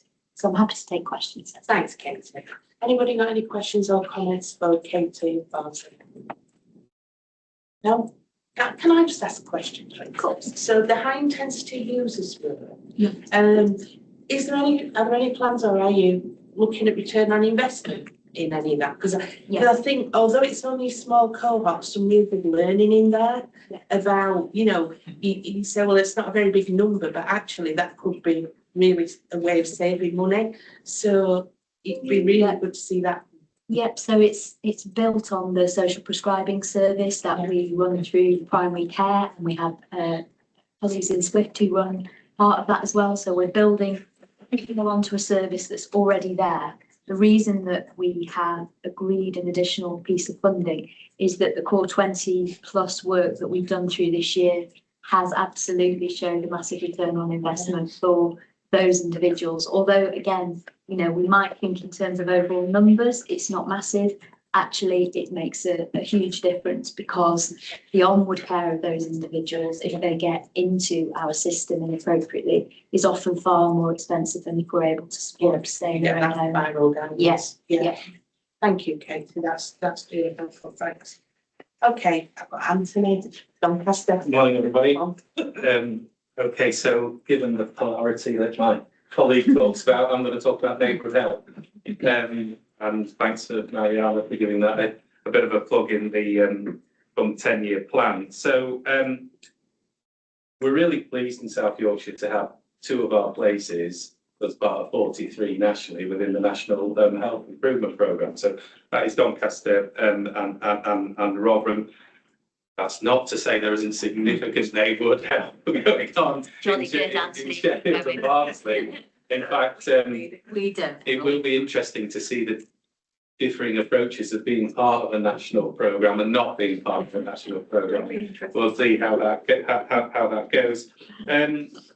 This month has been very much about sort of getting to grips with what this programme will actually entail, and you know, excuse the kind of oxymoron, but we all went to Manchester to launch neighbourhood health in Doncaster and Rotherham.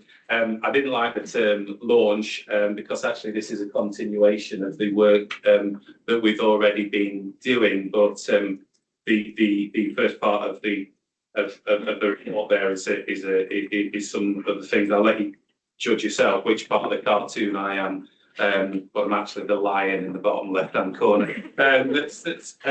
So I think there'll be a challenge between doing what we want to do locally and the expectations of the national programme. Now, as you can imagine, they do come with quite a lot of metrics that are focused upon access. And you'd expect that, you know, access to primary care and general practice, access to some of our providers. But I think where we'll have the strength of our place teams will be actually focusing on what matters to Doncaster, Rotherham, Sheffield and Barnsley. And we were very keen in our application in Doncaster that whilst there is an expectation to concentrate on long-term conditions, we put mental health right at the forefront of where we want to concentrate our efforts, and our mental health provider and our entering community and faith sector organisations have been keen and very crucial to developing that work. So that will accelerate over the course of the over the next few weeks. We have started to concentrate on what cohorts we want to concentrate upon and in what areas we want to concentrate upon across Doncaster. And I'm happy to bring back just generally where we are on our neighbourhood programme in the future. We are seen as good practice nationally. Today, a Doncaster team are at the London launch at the Oval Cricket Ground. I'd much rather be here than the Oval Cricket Ground, by the way. But so again, that's seen that we are doing good work and that good work in that area. I think the big challenge will be keeping an emphasis on this work and a concentration on this work whilst we go through the winter period, and of course the concentration that Chris described through the sort of mid-year reviews and etc. The rest of the report, certainly the second slide, to me talks about neighbourhood health actually, because our Health and Wellbeing Board have concentrated on two particular priorities in Doncaster. One is closing the health gap in women and children and young people, which as members know is significant in Doncaster. And we had a great, I've shared it with you, Kathy, a great women's health event a couple of months ago where residents attended, volunteers dedicating their day to supporting women's health. Some of it was about actual opportunity to do some screening, but actually it was wider than that, cooking sessions, relaxation therapy, with a wide range of areas. And that to me is bringing neighbourhood health together, which is multi-organisation. And similarly, one of our Health and Wellbeing Board priorities is improving the experience of ageing within Doncaster. And again, there was a big partner organisation event across Doncaster that did that and is reported in there. The final slide actually goes into something we don't promote as much as what we can do, because there's some significant work going on in terms of clinical trials and research across our organisation. So two quoted here are sort of RDASH and DBTH FT approach, which are really sort of cutting edge in terms of some of the research that we're doing. So a general kind of concentration really, Chair, on partnership and neighbourhood health. I'd really welcome the support of the board to really force a concentration on this area during some very difficult months, because this has to be about what the future was to be. We are expecting more from a planning perspective and what we can do around contracting, commissioning for neighbourhood health. That's due in the next few weeks. So it'll be interesting to see what that says. But as I say, it's that balance between local implementation and national expectation that we've got to be clear on. Anybody got any questions or comments about it? I just wanted to kind of pick up the women's health element, because I don't really think we had the opportunity to bring the work that certainly Sarah, you and others have led across our places around some of the women's health. It's been fantastic work, not only in Doncaster but across the country. There is an opportunity for, I think it's 2 systems to bid for the support and funding, and Anthony's put a bit of a caveat, I say, just watch what they're giving you in relation to piloting some of the women's health strategies in the neighbourhood health approach. So we've got further meeting today to just kind of consider whether we want to do that from a system point of view. Is that something that you can bring back at some point as a patient experience kind of items? Well, women's health is particular. I was thinking that if there has been some work done, just getting that a feel for what's going on and how women have benefited. I've been trying to get in for a while, so that would be great. In some I'll start seeing Trinity. Yeah. So there's an obvious thing here. We employ more women out in our own area, so we can actually turn what we do and encourage us to turn what we do inwards on our workforces as well. Yeah. Okay. Thank you. And Chris, finally, with his other hat on. Yeah, so we're going to review executive meeting this afternoon, which is going to finalise the portfolios, but I'm just going to cover off Rotherham for today, but you might have a new face next time Rotherham. So in terms of similar thing, I'm not going to, Anthony's covered neighbourhood working. The key thing just to pull out that Anthony said was that this we see as a South Yorkshire benefit being in a national programme. So as much as Rotherham and Doncaster are sort of in the sort of weeds of the programme, which is a very intensive programme, I should say, a very resource intensive programme. And we want Sheffield and Barnet very much take any benefits in running with us. So that's our ambition for the programme. Yeah, so it's full steam ahead, Anthony, with that, isn't it? It's I can't tell you, it's brilliant that everyone's focused on the right things, but in terms of our organisation, we're going to have to sort of be careful and selective about how many programmes we go into, because when the national teams come in, they do have high expectations around what we put into it as well.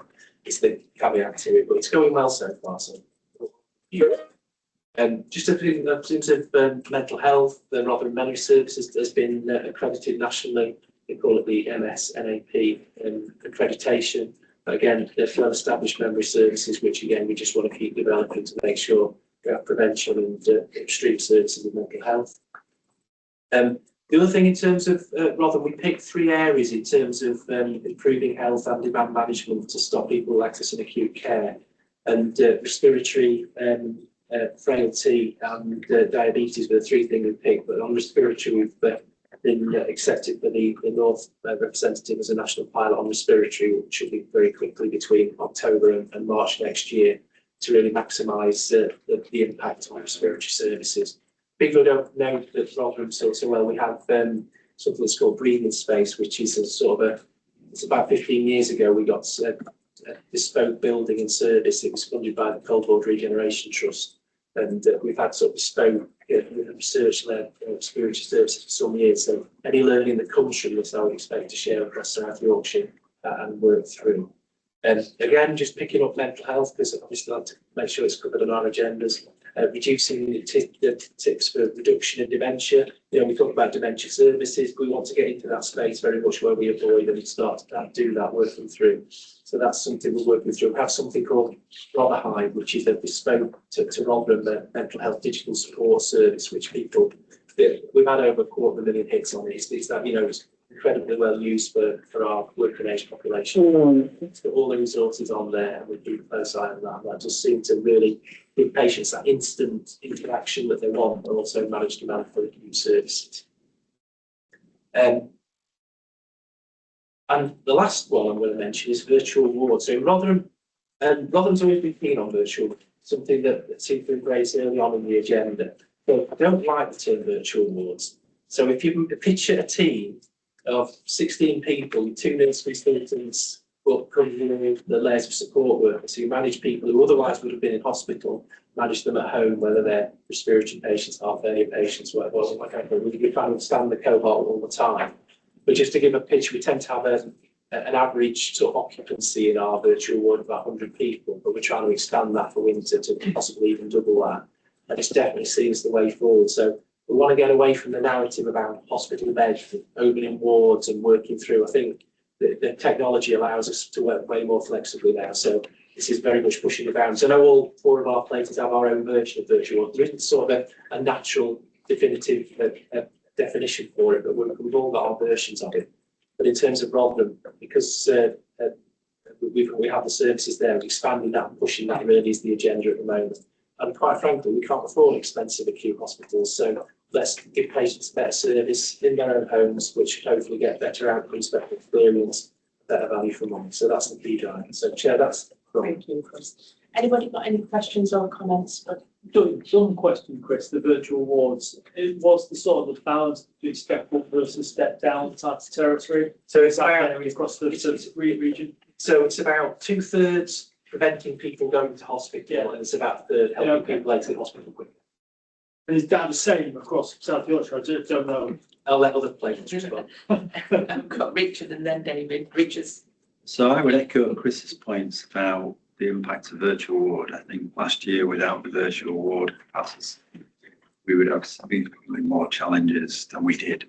And therefore, I think we all collectively agree in the acutes that virtual ward will be an absolute key factor this year in terms of minimising the front door pressures, ambulance handover delays, 12-hour trolley waits, the sorts of things that quite understandably are highlighted as issues. And I would agree with Chris, last year we had 100 patients in virtual ward in Winter and Doncaster. We would hope that we've got at least 100 this year for the reasons articulated. Our mix is not the same though. We've got not as much take up of step up as step down. But I agree that the balance should be more equal, because I think there's plenty of patients who are prevented from arriving in ED and contributing to the winter pressures. And clearly that remains a factor. It isn't equal. So in my patch, last winter we had 100 in Doncaster. Bassett-Law base had 3, and was under significant pressure as a result of this. And this winter we still have 3. So the reality is that it is a national policy, and we do have to push it really, really hard. Our feedback from patients is almost 100% positive. So when we ask the patients about their experience, it is almost 100%. I have no other service that receives 100% satisfaction. So I think from a practical point of view, as Chris indicated, the patients do appreciate it. It's doing a really good job. And in addition, we have had no reported clinical incidents. So I think selection is key, but if we get the selection right, it appears to be safe and well received by patients. That's great. Thank you, Richard. I've got David and then Kate. So this is one of our outstanding actions to bring the University of Sheffield are doing a review on this. So economic reviews are expecting that to be published in January. It was a bit of a slow burn in South Yorkshire, to be honest. It took us a while to get on board with the concept of this, but I think, you know, as been described, there certainly is value in it, and we use it as a tool to manage winter. Thanks, David. Kate. Yeah, just to answer Greg's question, in Barnsley, it's mainly a step down service at the moment. We had a really useful meeting looking at the good practice that Rotherham have and thinking about how do we extend that across to Barnsley. I think the key thing that we recognise and acknowledge, and they'll be learning from other places, is actually our virtual ward and the link between that and the frailty unit that is kind of up and running now within the hospital. We've not got GPs as fully involved in that as we could do with to really help with the step up activity, but just fully endorse what Richard said. I think patient feedback on this type of service to the right patients is absolutely amazing. Thank you, Shahid. I think this whole conversation reflects, sort of, in a way, Lee's point earlier, and we talk about quite often sort of the day-to-day what we're going to do and the kind of transformative stuff. But for me, there's this thing about, well, if something works, so there's a question about then how do we scale that up to work in the parts, and totally get your point, Katie, about, you know, there's got to be shared learning. But I think from a system perspective, there's also got to be something about, well, when we talk partnership at place, and then we talk partnership at regional, what does that actually mean then? Because where's the evaluation of, well, you know, if we're looking at services concession, we might be cutting something back or stopping something, but where's the conversation that says this works really well, we have the evidence for it because we've got nearly 100% patient satisfaction. Well, what would that look like if we did more of it? So I think it's just a comment and a reflection that, yeah, we've got to do the day-to-day, but we have demonstrable, evidence-based, there are things that we do that are having a really positive impact. How do we do more of it? Because ultimately it does save us money down the line if we're not getting those patients in through the front door at A&E where it costs us so much more. Just a quick response. I don't know, David, you might want to come in as well, but so each place evaluates its own effectiveness against the visuals. We do have slightly different models in each of the places, so it is slightly different. But we do take a South Yorkshire view as well, and we look at compare and contrast, and David, we bring together, don't we, a community group which looks at this as sort of an oversight view from South Yorkshire. So that's where we're at. The good news is this is people that really challenging themselves, and it's continuing to evolve. It hasn't just reached a point. So what we're finding we're finding a wider cohort of patients that suddenly are able to use this model as technology improves and then going through. And obviously we build up teams. So Richard, you were talking to me about an ambition for going from 100 to 200 in Doncaster, weren't you? You know, similar model. People are starting to scale up in thinking, and then we need to. One of the biggest barriers I found at the start is trust with clinicians. You know, if you're referring a patient somewhere, you've got to trust the service, haven't you? And it was building up, and it did a lot. There was a bit of personalities in it to start with as we worked through. So I think we're getting past that now. The evidence base is strong enough to get past that. So now we're seeing it later. So that's where we're at. Yeah, I mean, I think where these models work well, they're not reliant on medical models, as in they're not reliant on doctors. So I think the model that Rotherham kind of really demonstrates that. So I think how you kind of get that buy-in and get them to think about different models, Katie, from a policy perspective, I think would, and actually there's been lots of evaluations, but so Dr. Cheryl Crocker, who is linked into Manchester University, has done lots of work around patient safety. Did a really robust evaluation with an economic case analysis around step up in the West Midlands. So sometimes we feel like we've got to re-demonstrate our own when there's an evidence base out there. So I suppose it's just a kind of bit of a plea in that space, and certainly from an advanced practice perspective, we're doing a trial in one of the care homes in Doncaster, which we're working from an evaluation perspective with the university around that step-up approach, and that being supported and managed at advanced practice level, not by GPs, but by other care professionals. Thanks. It's really helpful. Emma, and then I'm going to shut it down because I'm not doing very well now. A lot of this discussion will be supported by the new strategic commissioning framework to come out yesterday.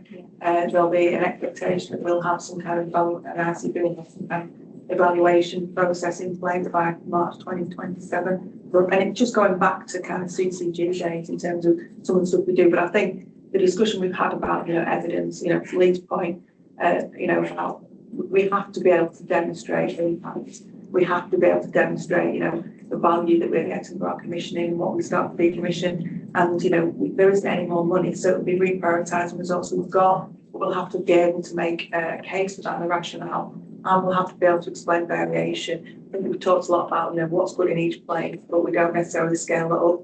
We'll have to think about scalability and resource and the way we do things and really reimagine what we're doing, I think. So I think that session in December will be a good one in terms of how we get into some of this stuff. That's just nicely led us into the next meeting.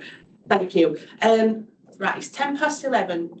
Are we all right just to have 10 minutes and come back at 20 past? Yeah. Okay, thanks for you. We'll move on to the next part of the agenda. Inequalities in outcomes, experience and access. So stuff that's dear to our hearts. I think, Dominic, you're picking up item 12, yeah? Which is the performance report. Can I hand over to you? Yeah, absolutely. Thank you, Leslie. So I'm just going to presume that you've all got, I think it's enclosure 12 in front of me. So I'm not going to go through the whole thing. I'm just going to add some highlights, and then I'll pass on to David for the quality of the work. We'll start with urgent and emergency care. So as I mentioned earlier, winter is coming and is already here, and you see its performance is starting to struggle. 4-hour performance is generally off plan, but still better than it was last year at this time. I won't get where we trust, but I don't know, I wasn't here last week. Have we discussed once going into tier 2? Yeah. Yeah. Right. Thank you. We discussed that one. And that's despite, so last week, nationally, there were 8 best in the country out of 125. So, the reason why they're in tier 2 is because of their ambitious plan. But the trust of all developed winter plans that have been scrutinised in place, overseen by the UC boards, and the ones who are off plan have all been assigned to see to their recovery plans by Thursday. But if we go on to the next slide, which I think is slide 11, there is some good UEC news, and that is ambulance performance. Ambulance handover time is far ahead of where it was this time last year. So it's sub 15 minutes, so we're already hitting our target. When we submitted those plans, admittedly we all at least too ambitious, but yeah, Trust have done a great job in getting this handover time down so much.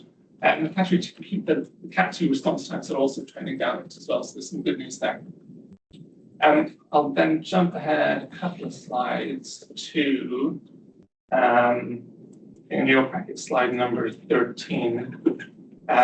Just a couple of points on primary care. So you'll notice that the number of GP appointments is slightly down on plan. So actually, if you look at the year as a whole, we're delivering significantly more appointments than we were last year. So I think the main reason why we're a bit down on plan for August is that we just didn't do a great job in acquiring the plan for the summer holiday dip. So on the whole, it's still a good news story around the GP points we're delivering. And there's another good news story just below that around we're ahead of target in terms of patient satisfaction, which is one of the targets in the plan guidance. Then I'll jump to page page 15, I think, in your pack, so going to about elective care. So our RTT forms have deteriorated a bit over the summer, with most trusts off plan for 18 weeks and far off plan for 52-week waits. I won't go through all of the trusts, I'll just pick out a couple of them.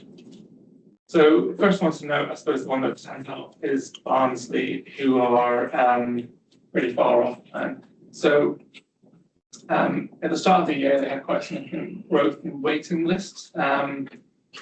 due to certain sickness, increasing consultant referrals, and a rise in cancer referrals, we're prioritising. The good news is that in the last few weeks, maybe month and a half, that things are coming down. Even though they've had kind of a difficult start to the year, and that has impacted their performance, that the impact of the overall size of the waiting list on your 18 and 52 performance, and that's sort of like the real kind of underlying indicator about whether you need to be optimistic or pessimistic. So it's good that it's come down.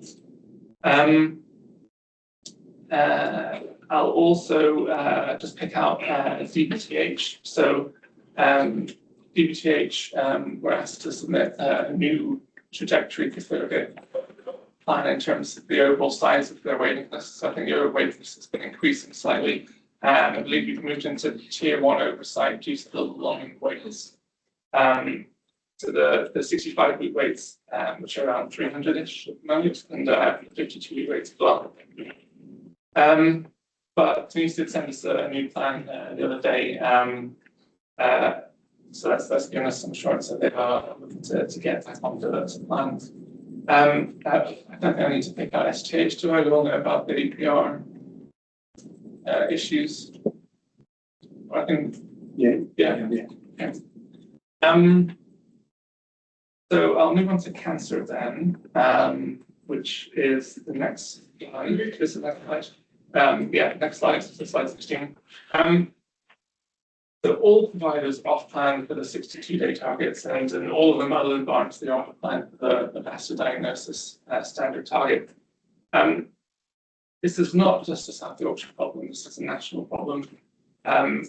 Trust all over the country are struggling, but we are probably struggling more. As I'm sure we're all aware, Sheffield Teaching Hospital, they're our biggest one, they're struggling the most. That has an outsized impact on South Yorkshire performance. And they're still in tier 1, of course. They've just employed a new cancer recovery director who started a few weeks ago. I met her briefly, and she's really kind of kicked off a big work stream program to get their cancer performance turned around. It's not only STH, of course. I think all of our trusts are struggling. Cancer Alliance, working with their trusts, have built a recovery plan. And Cancer Board, they've now stepped up an exec level test and finish group to look at the system performance and get that turned around. And their first meeting is next week. And then finally, before I hand over to David or Kathy, that's the right slide. Page 21.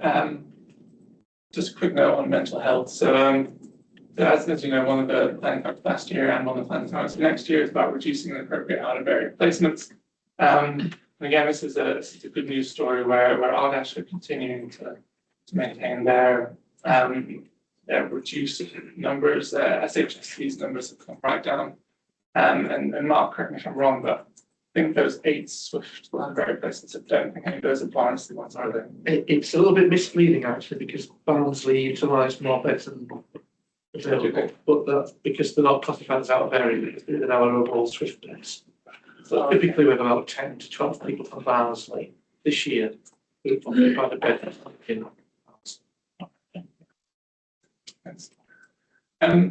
so that's just some of the key highlights. Thanks, Dom. So just on cancer, just a couple of things. So cancer performance is clearly not where we'd want it to be, and we are, in terms of how we compare nationally, is not a favourable position, and all our trusts are on trajectory. So and the Cancer Alliance is now going operational, so the resources we've got available, we're going to absolutely deploy in a different way, working through. And this performance group that Dick referred to, this is about, we really need to really get a grip on performance in terms of cancer. So what we're doing is we've got a new performance group, which Sarah Perkins, our Director of Performance, will take a role in chairing that, obviously working with them as well as the lead executive. So we're really trying to ramp up the pressure in terms of this area to make sure we get. We're also looking at our cases model, which is our demand management approach around care, where we can where we can do things differently around the council pathways. So again, going people to work with medical directors around that as well.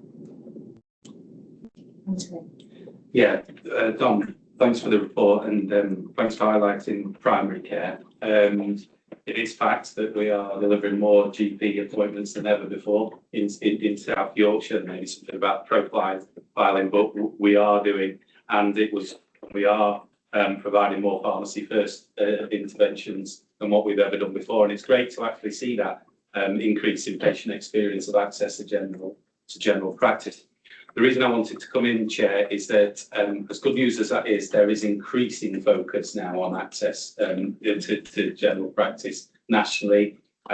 Members will have seen the changes to the GP contract at the beginning of October, particularly focusing on online consultation and access. And that generally is a good news story that there is more availability for patients to access general practice online. It has brought to light certain contractual elements across our practices, across all our places, really. And we are doing some work on that, which often involve historical commissioning arrangements with a number of practices. But I wanted to make the board aware that there's increasing focus on this, and at a time when we want general practice to be right at the forefront of our neighbourhood working, and the like there, that's a balance that we're having to play with practices and with their representatives.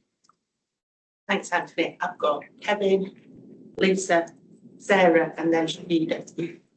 Thanks for the report, Don. I was in two minds as to whether to mention EPR, but you mentioned it.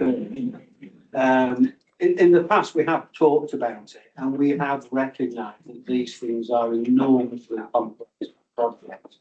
I've never seen a project which doesn't have issues that Sheffield experience. So in fact, and ironically, I've been less interested in the impact on the performance numbers.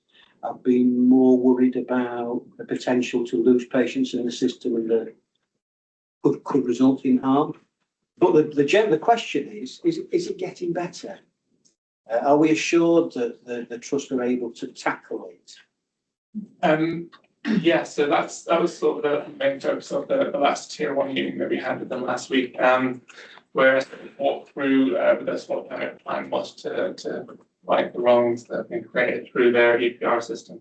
And didn't really touch much on the risk of losing patients. The risk that they highlighted more was the opposite of that. They've got a lot of duplicated patients. It's just part of the reason why the waiting list has jumped up so much. But it's not going to be a quick fix, because some of the problems are to do with the way some of the clinics have been designed in the system. So there will need to be some pretty fundamental tinkering with the system itself. But in terms of working through the DQ issue, making sure that that they know exactly what patients they have and all that, they've got a whole team working on that. And so I guess the assurance I'm drawing from it is that the attention of the trust is firmly focused on it. We're working with them to support it, and by the sounds of it, from that feedback, there are actions in place that should result in a recovery of the situation they find themselves in. Recognising this is a hell of a complex thing to do. Yeah, I mean, it will do lasting damage to use a slightly less dramatic word there. They have their activity has been lower over the last couple of months, and so there will be a kind of a lasting increase in the waiting list that will take a long time to. Thanks. Kieran, are you coming in on that point? Yeah, I'll just come back on the EPR question, if that's okay. So I guess a couple of points. So first of all, in preparation for an EPR transition, as you'll know, quite a lot of effort goes into trying to ensure that they maximise the success of the data migration from the pre-existing system to, I guess, increase or maximise the percentage of transition records, so we don't lose patients as much as we can. But obviously, they're prepared for the issues that always comes after you've implemented an EPR, and as a result, I know that STH have got a stabilisation group that's constantly looking at trying to ensure that any sort of snagging ins that are found with the implementation of the EPR are constantly worked through, and solutions are implemented. And we are actually close to that work, so I still attend the Sheffield Teaching Hospital Connect Programme Board. So if anything does come out of that, obviously we can support from an ICB side perspective as well. Thanks, Kieran. Lisa? Okay, thank you, Dominic. Just going back to primary care and GP appointments, I think Anthony mentioned some of this anyway, and we're using more online tools and digital platforms and things. So I think as a GP or in primary care, it feels like your workload has increased exponentially, but that may not be reflected in the appointment numbers that we're seeing. So I guess it's just looking at how we're recording that data and how we're recording those contacts. I know they're not technically appointments, but they do need medical input, and it is work that we are doing. So it's just to see if we can reflect that. It's reassuring that the patient experience has improved.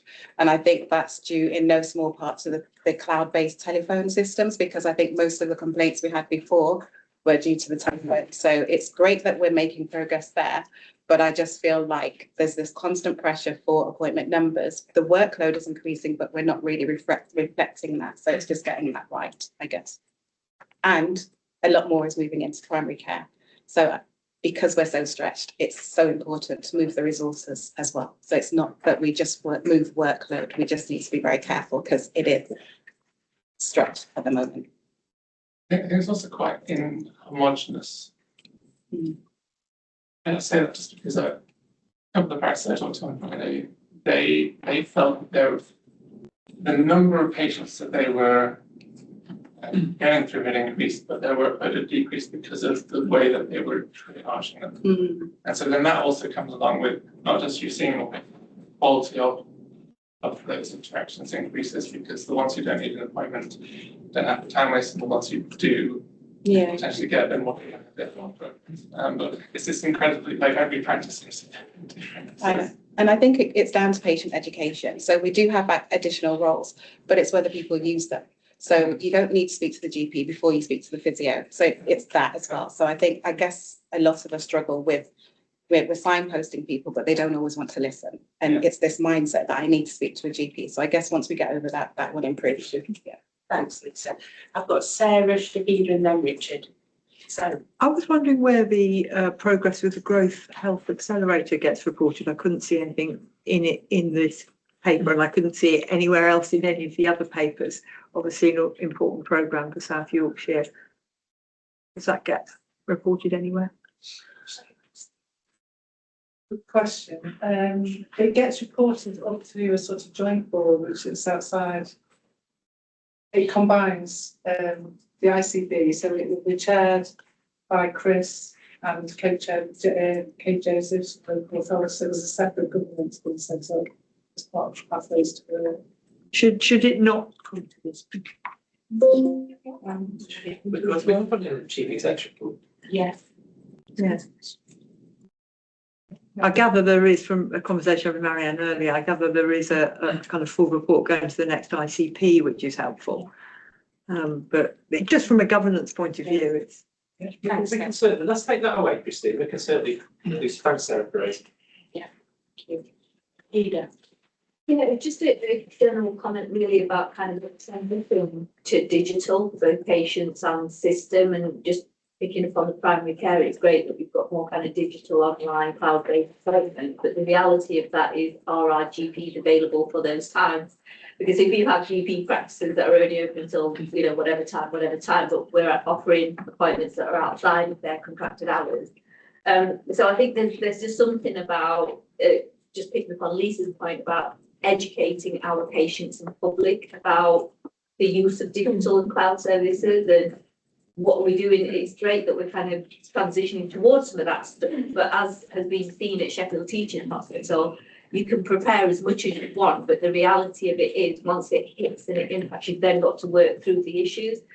It's interesting, just both of those things about how we then articulate how we are overcoming the problem. So the issue that we're having at the moment, I know that there are a number of investigatory journalistic reports going into what's happening at Sheffield.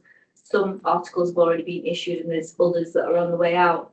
I think there's something about, as a system, when we kind of talk about the shift from into digital and transition, when we do kind of face issues, how we then articulate how we're overcoming it. Because I think sometimes that's where we don't close the loop around communication. So it's not that we're not doing something, It's just that we're not telling people that we're doing something because we're kind of talking to ourselves a little bit. But it's just something about how we articulate that out, both to the system and to the public.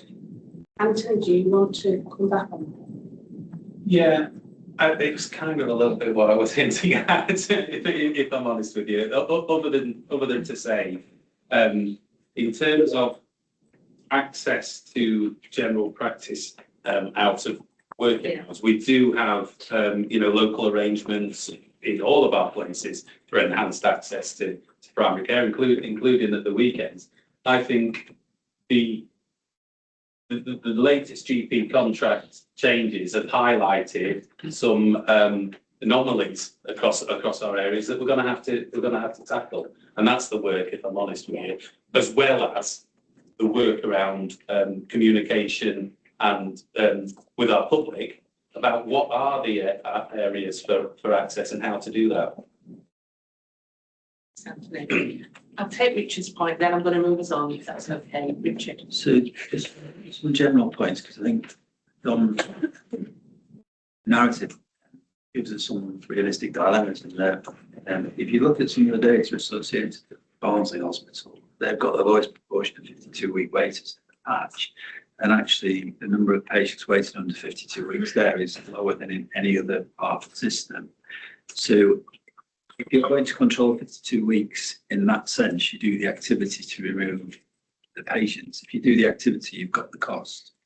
And realistically, you have a balance, a commissioning balance between what is a realistic waiting time and what we're trying to achieve based on the activity to do with waiting times. And I think that is a feature of some of this, because if you have 52 and 65-week waiters, you have to treat the patients, you have to treat them patients, you've got some costs. So the more of them you've got, the more potential costs into the system, and therefore optimum waiting times become quite interesting in terms of what are they, which I suspect will be a debate, because everybody wants shorter waiting times, but shorter waiting times means deal with and treat the patients, which has a cost. Yeah. And I think that is part of some of the complexities and the dilemma in there. Dom touched on trajectories, and I think they're another interesting discussion point, in that trajectories were set at the beginning of the year against some planning assumptions. And if your planning assumptions are valid, then you should be on your trajectory. If your planning assumptions vary, getting to the trajectory requires different actions, some of which might be additional activity and cost. So in UEC terms, I think Part Bonds' problem is they set a really ambitious target to achieve 78% early. And obviously, at the moment, they're not doing that. So they're off trajectory, therefore, they're on additional enhanced monitoring. But their performance on many weeks is some of the best in South Yorkshire. It's a bit variable, some of the best in South Yorkshire, not in terms of national. There is a real focus now, I think, on paediatric performance, because Sheffield Children's is one of the top performing A&Es. It specifically deals with children. I think nationally they're going to separate out children in reporting terms. I think they realise that if trusts are able to achieve paediatric performance, then their overall performance against the UEC standards will improve dramatically. So I think the focus will be children and unadmitted and non-admitted management, because if they improve nationally, you begin to the targets. I think we'll see grossly, gross amounts of interest in that sort of thing. Re-cancer performance, I think there is performance as described, but there's also we've suffered, I think, 3 cancer tumour sites that have had much higher than expected referrals for reasons we don't understand, and those referrals are FDS and otherwise. So I think we are expecting to get back on trajectory fairly soon, realistically, around that. We're not sure why the 3 cancer sites have had increased referrals. And the final one is about 65, specifically about Doncaster, and that Doncaster's got 2 challenges. We've got a high proportion of 65, but we have a special group, an ENT group of patients that were under the care and management of a consultant who's retired, and dealing with that specific issue is a subset of 65-week issue and challenge, and that will require consideration at the national level of treatment of those patients, because they are special clinical interest patients where we have a limited number of consultants that do those sorts of procedures. So just to be clear to the board, performance on that one in 65 weeks by the end of December is going to require specific consideration by NHS England. Thank you. So I know you raised a cluster of issues there. I'm going to go back to the first one, if that's okay. So I might need Lee's back up on this one. So this was on the challenge around increased activity versus affordability and finance. So there should be enough money in the system to pay for the plan that we signed off at the start of the year as a system, so that should be the case, but it may be there may be unders and overs within our providers. So I guess it's for myself and Lee to have a conversation with the providers about how we manage that. There isn't any clear guidance from NHS on how you do that, but we are expected to manage that as a system. So I think it's that, Chris, but it's also that if you have an increased level of referrals, that was my point about the plan, and you have a relatively low waiting list, will that be the commissioning priority moving forward, or do we? I think that's a conversation for us to take away rather than to have today, but it's certainly a dynamic that's well aware of the system working through. It's actually a lot more acute in other areas than ours, but undoubtedly we've got that issue in Doncaster. So we'll take an action away to probably discuss that with the trust, if that's okay. Great, thank you. I'm going to move us on to David and Cathy because I'm really rubbish now. Don't start. I'm doing, yes, well, that's right. Name place. No, I was going to say, do you want to start? I've got 4 quick things. For UEC, I think we've highlighted some good performance lead going into winter. I think partly that's been led by the 45-minute ambulance handovers, which all the trusts have embraced, and that clearly has had a direct impact. There's still outstanding ambulance conveyancing, so we're working with the ads because we are a bit of an outlier. Sheffield been an exception because they do quite well on that. The second thing, Greg mentioned about flu, but I joined a regional LEADARS, that's a learning disability mortality review last week, and pneumonia and flu is the highest, it's the most significant cause of death for that group. So I have a particular sort of shout out to sort of say, people who care for or people with learning disability, I definitely promote, come get your flu jab. The third thing is paediatric cardiology. It's on our risk assessment. Pleased to say that 4 of our providers now being rebased to screen, high assurance. The other provider that remains in red had a visit at the end of September and has shown significant improvements and continues to progress. That's actually Richard's Trust. So that's, once again, we're moving in the right direction. And my final thing is related to population health inequalities. Last week, the Index of Multiple Deprivation 2025 was published. For South Yorkshire, there's not a huge change. So the number of lower super output areas in the lowest 2 quintiles remains roughly the same. So that's 35% in Barnsley, 35% in Rotherham, 41% in Barnsley. That equates to about 500,000 people. So when we're talking about, referrals, we haven't turned off the taps. Our society still continue to be in deprived communities, and we know that's associated with significant illness. Thank you. Thank you. Yeah, just to point, so from a UEC pathway perspective, we've really struggled the last 2 years to kind of identify where there might be harm caused in some of the ways, particularly as we move into the winter. So the patient safety team have been doing some work on that with the System Control Centre, but also as a pilot project with the Barnsley Hospital. So we'll look at how we link that in as we move into the winter, but then also kind of map through with our other providers their processes and see what we can do around standardising and capturing some of that reporting.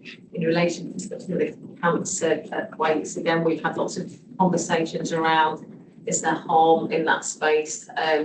So I can go around that loop again because we've certainly had a couple of complaints raised with the ICB around potential harm. So again, patient safety team, quality team in Sheffield are working closely with the Cancer Alliance around how might we quantify some of that, and picking that up as well. Yeah, we're bringing this detailed report through to Quippy on that. From a maternity perspective, nothing particularly to escalate other than we're kind of waiting for some of the outputs of that national maternity review and where that might kind of link into our system. Our regional team have asked us to change the way assurance visits are done. So we've always done assurance visits, which I think link into our responsibilities and accountabilities around commissioning and contracting and quality oversight. So we're having some conversations around what does that mean, and again I'll bring that into Quippy around whether we're comfortable with that as an organisation. We have had people will be more familiar with HSIB. We've had a letter into the organisation from MINSA, which is what to cope for is the new organisation that looks at maternity safety issues and work more closely with trusts. It's the first time I've seen a sort of letter into the ICB space, and that's in relation to a maternal death. So it's just to note here that we're working collectively as partners in responding to that and across pathways, both social care, health, and from a safeguarding space. And we're doing that as part of our partnership safeguarding review process, and we'll respond to them. And again, we'll bring more details in that through quickly. And the only other bit I wanted to mention was around infection prevention and control. And I think this is some of the challenge around nationally set thresholds and targets. So all of our organisations appear to be breaching their C. diff targets and those things that are sort of set in the new national dashboards. But actually, when you look at the graphs and the work that's being done, we are seeing a decline. So we're still above threshold in relation to what's seen as what organisations are allowed to have, but actually there's significant work going on in that space. Whereas Klebsiella, we're seeing a rise in, and I think sometimes some of those national targets, we look at things in a funnel vision rather than looking more broadly around where some of our challenges might be. That was all I think. Thanks, Cathy. Shahid, I've seen your hand, but I'm really guilty because we've really run over time on that. So that's all right. Thank you. I'll move us on then. Item 13. So this is an update on the Voluntary Community and Social Enterprise Alliance. Just to note, Shahida did declare an interest in this item. And you're going to be doing some of the presentation, aren't you? So it's just information sharing. And information sharing. But there's no decision for this item. So we've agreed that Shahida's just going to take that role in this way. All right. Thank you. Thank you, Leslie. And can I please introduce Lara Bundock, who's dialed into the call. Hi, Lara. For this item. Hello, I'm so sorry. I only have 8 minutes left, but I think I will stay as long as I can. Talk fast. Laura's joined us as our new chair of the BCSE Alliance, so we wanted a bit of an opportunity for introduction and greetings, and we'd hoped to be part of the conversation, but we'll see how the item goes. This is an update, and I'll hope that everybody's had an opportunity to see the paper. What I would say is there's been a lot of work by the Voluntary Sector Alliance this year, including things like a 10-year health plan engagement event, a summit in partnership with Simca, and we've really collaborated on the Health and Growth Accelerator programme with Christine and colleagues to support a community investment programme to invest in voluntary sector-led work alongside clinical interventions. So there's been lots of happening, but what I've done is pulled out 4 particular points in the paper, and that's what I'll speak to now. So those 4 points are creation of a South Yorkshire Shared Investment Fund, working towards a voluntary sector plan, the working together in research project, and leadership changes, which we've just noted with Laura.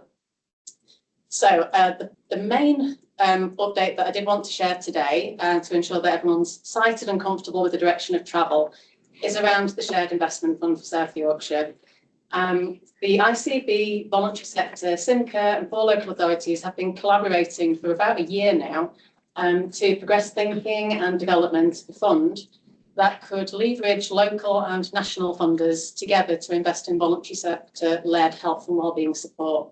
This would be positioned as part of a potential national community health and wellbeing fund, but actually I think the local appetite has kind of actually, it goes beyond that now. I think this is something that we really want to do and to land. So the main proposition is that in year 1, next year, we would develop a fund of £500, bringing together public sector partners and national funders to test the approach. We'd continue testing into year 2, and we'd fully scale up by year 3 for further up to 10 years. And the intention is that this is a kind of a scaled, sustainable and strategic opportunity to find ways to invest in the sector, which is a vital partner in all of our work.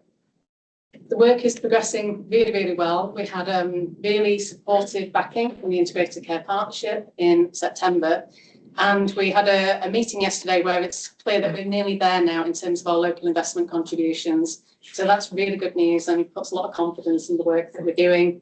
We're doing lots of activity now to shape up the fund framework, the governance approach, and so on. And I suppose what I just know is I think this is about developing a fund, but the conversations have gone beyond that. What seems to kind of be teased through these conversations is actually shared ambition, shared commitments to a thriving voluntary sector, which is vital for the system. So it's a really positive piece of work.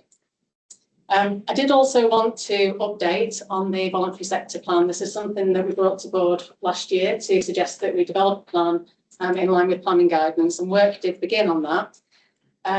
Given ICB various changes and wider system changes, the timeline paused and extended to allow us to try and understand some of that broad context of change and translate that into a plan that could be meaningful.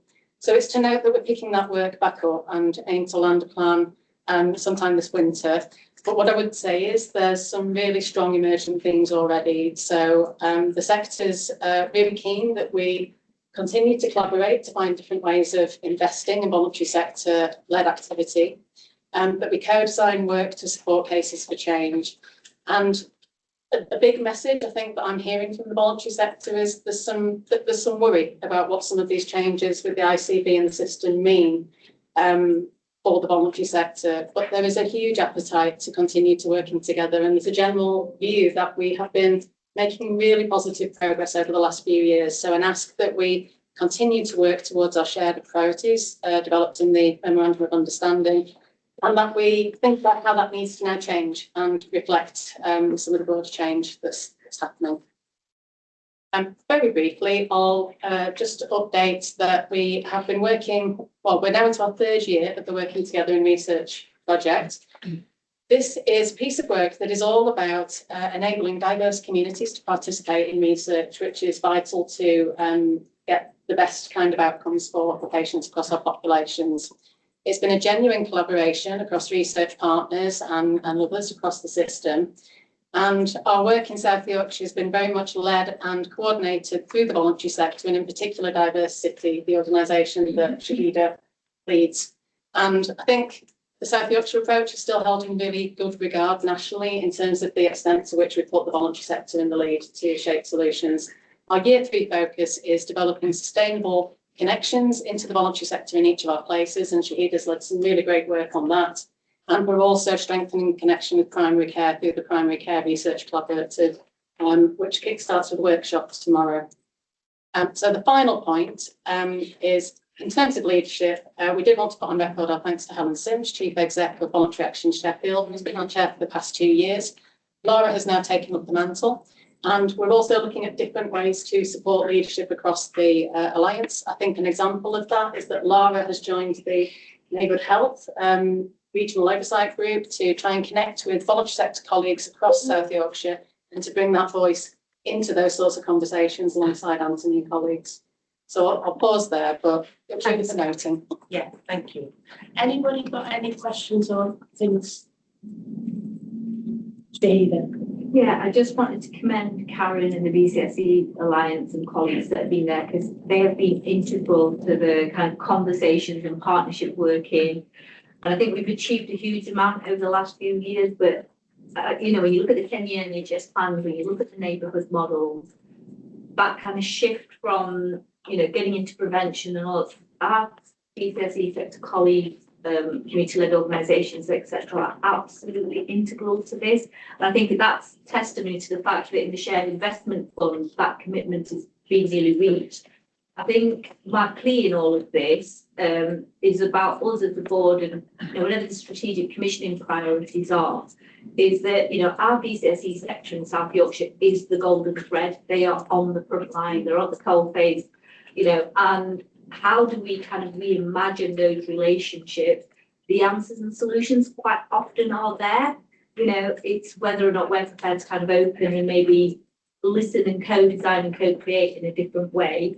And just to also say that South Yorkshire is actually leading through the Working Together in Research, the guiding principles and some of the good practice that we've done. We were one of 2 regions in the country doing that, and we are now having a national focus in different academic areas where they are looking at what we've done in South Yorkshire. So the BCSE sector's got a huge amount to be proud of. I just kind of wanted to really commend Karen and the colleagues within the BCSE Alliance for doing a huge amount. Thank you. I've got Greg and then Lee, please. Very quickly, second what Sheila said, I hear a lot from BCS leaders that your leadership has been really, really solid and stable. So take the virtual pat on the back for that. And ditto on the BCSE plan, strongly endorse and support, and something about providing stability, minimising friction costs to organisations that are fairly insecurely funded, to be blunt. And the sort of the seeing it in a people and communities framed way, not a service specific way, be that the NHS or any of the multiple local authority services. And that's what the BCS do. They stitch together in coherence across multiple of our services. So the more we can provide stability to enable that to happen, the better. Thanks, Bradley. Hugely supports what the board certainly stood before and at length about where we get benefits that accrue to more broadly than the NHS. This is exactly the space we need to be in. It doesn't have an intervention about how we work together in a slightly different way in South Yorkshire. So I think this work is being enormously commended. There's going to be a really fast, so we've kind of thrust the threshold of everybody's putting their bit in and it's being matched by a national funding source. It'll be really interesting in terms of stretching relationships about how we now deploy the fund, which will be an interesting thing, won't it? Does it need to go back out to in a fair shares basis to everybody that contributes to it? Is there a particular project and programme where you go, why would we not want to back that? So I think there's just been a really interesting next step in it, but great work, and we need to do more of it, not less.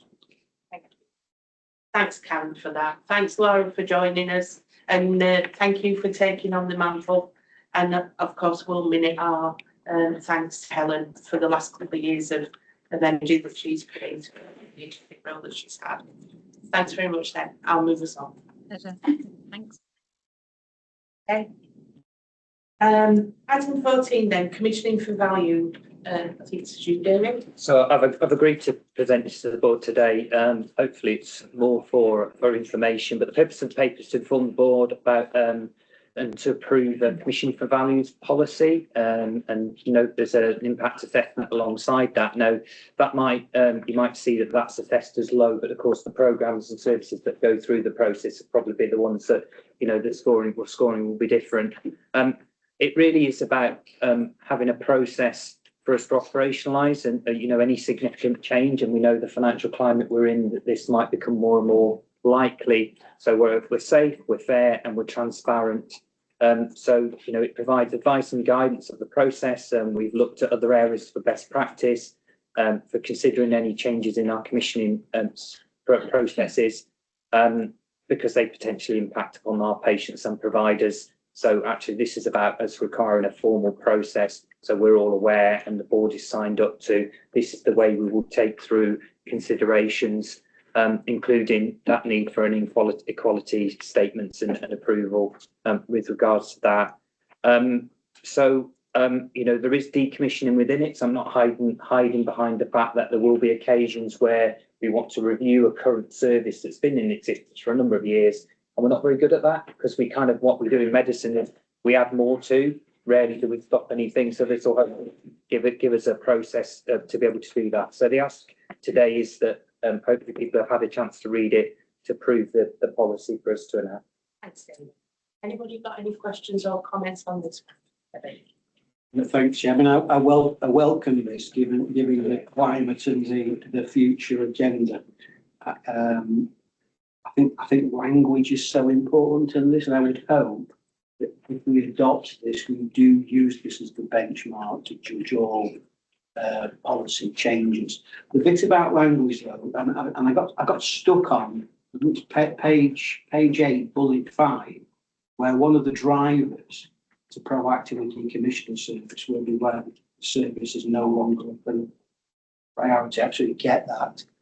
But it goes on to talk about certain non-essential and less valued services may be decommissioned. I can't imagine there are any services that some of our population really essential or valued. And I'm not sure this, in some cases, will always be a case of classifying services as non-essential or less valued. It may be a case, and there's a bit about transparency in this, with the general public, that we simply can't afford it, either as a service or the level of the service. And it's a tough decision. But to get into territory that talks about non-essential or less value, I think is problematic for us and would be problematic for people who are affected. So it's a language issue. I think it's quite important for the issue in terms of the focus of the policy, which I fully support in terms of a benchmark about how we do things. So I'm presenting because I was involved with that, and that particular clause was debated and you know, through not being able to come up with a better term, that was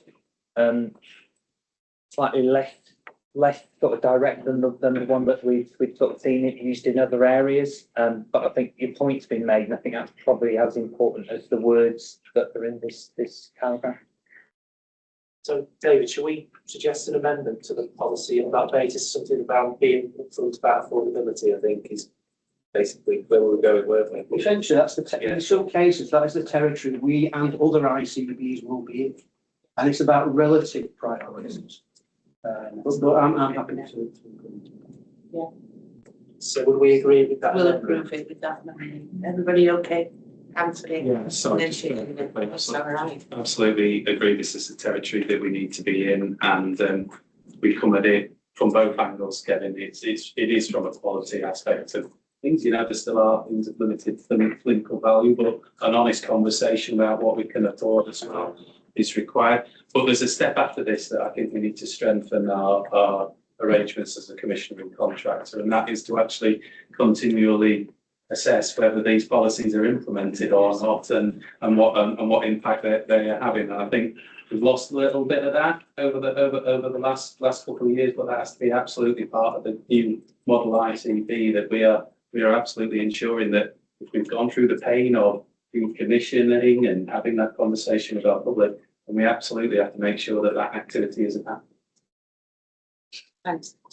Shahid and then Greg. It's just kind of following on a little bit from that. I mean, I support the policy, don't get me wrong. I think my concern is around, similar to Kevin's point, around language. So if you're talking about, 6.32, considering decommission, and then we're going through a process of, why we're going to stop doing something, consult with our public, do an equality impact assessment, and so on and so forth. Or if we decide, well, actually, notwithstanding having done all that, we're going to continue a service, or what are the alternative options?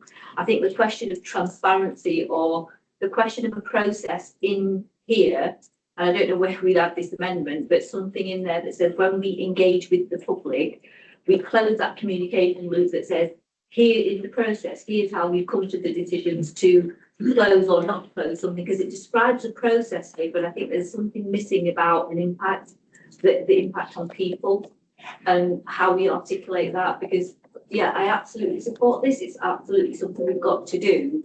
I think there's a little bit for me missing around engagement and communications with the public. Whether we decide to do something or not is not the point, it's how we articulating it. So again, it just comes down to, I know it's not easy, it's just the way it kind of reads. Anybody got any thoughts? Yeah. David, you? No, I'll come in at the end You of want to that. come in? Once Yeah, okay, great. Really quick, thank you. Support the policy. No, I agree with Kevin's kind of nuanced point. I like that. That's a tricky one. There's just something about, and I'll channel my inner Lee here, easy targets versus allocative efficiency and some of the hard but big stuff. Because there's plenty of stuff that the NHS spends quite a lot of money on that's patently not cost effective in an allocative efficiency way. There's plenty of targets that we will think of, and I know there's some difficult decisions coming that are cost effective. So are we doing allocative efficiency or not? I guess. And then our efficiency isn't the same as affordability. So all that kind of nuance needs to be dealt with. And I'm well aware there's some tricky conversations coming up about some of the policies that are working their way through the machine, and some of the specific stuff working their way through the machine. So that's a sort of a really nuanced point, but it needs to be dealt with. Thank you. Lee. I think the policy's fine as it is. Yeah. It's how we deploy it. But I do think that language is important point, is very, very valuable.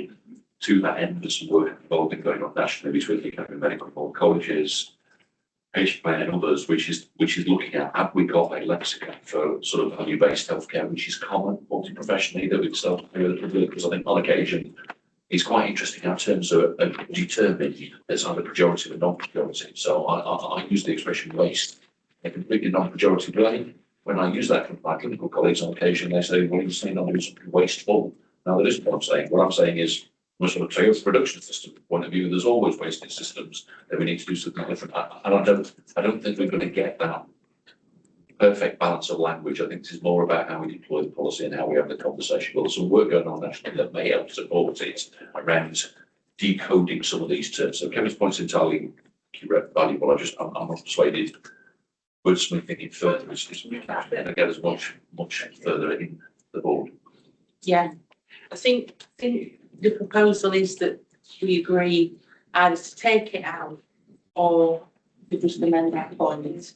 And on that basis, we're going to agree the policy. Yeah, anyone tell me different?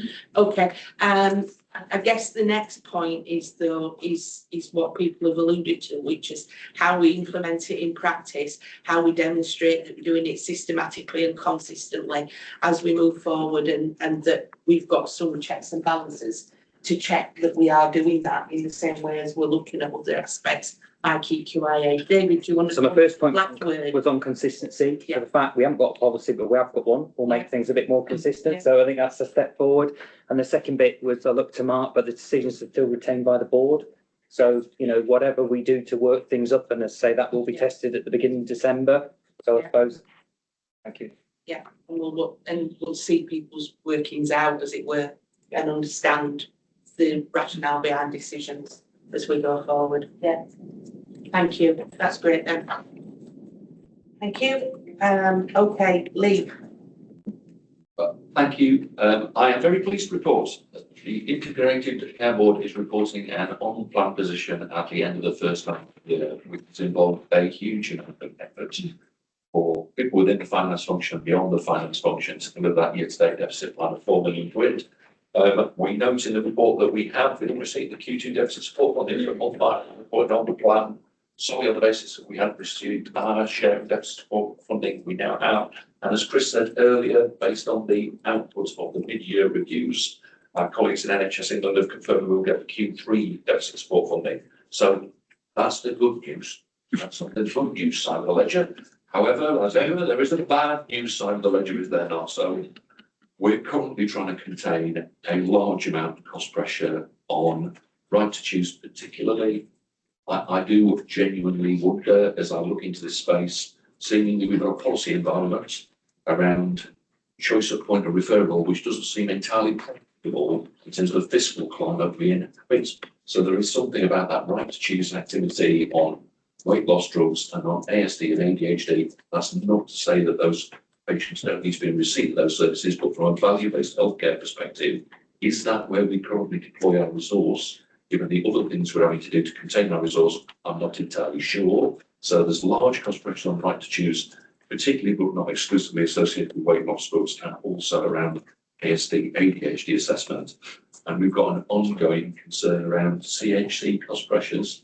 At this point, Kathy would point out she'd be absolutely right, that our assessment at the start of the year was we knew we'd have significant pressure on CHC, which candidly we just struggled to avoid, struggled to avoid. In terms of the allocation, so we're now commissioning some work which says what does that now need to look like, noting that these are some of our most vulnerable patients and citizens. So I think there's a sort of stepwise through CHC about getting our own NHS house in order, and are we doing the right thing, and sort of broadening that out about more proactive market management and how do we do that jointly with local government colleagues, which I'm very keen to get into. So we've got some cost pressures. If you then look at what we're saying around the forecast for the end of the year, and this is where the self-evidently, understandably, a particular focus from NHS England colleagues, we've got the forecast in a range there that's described in the report. At the moment, as we sit here, our best case forecast is a deficit of 13.6 million. That's based on some quite heroic assumptions to get that 13.6 million pounds deficit. So there is a huge amount of work to do to deliver those mitigations of 47 million, which gets the ICB only to a 13.6 million pound deficit. So lots of work going on in that space.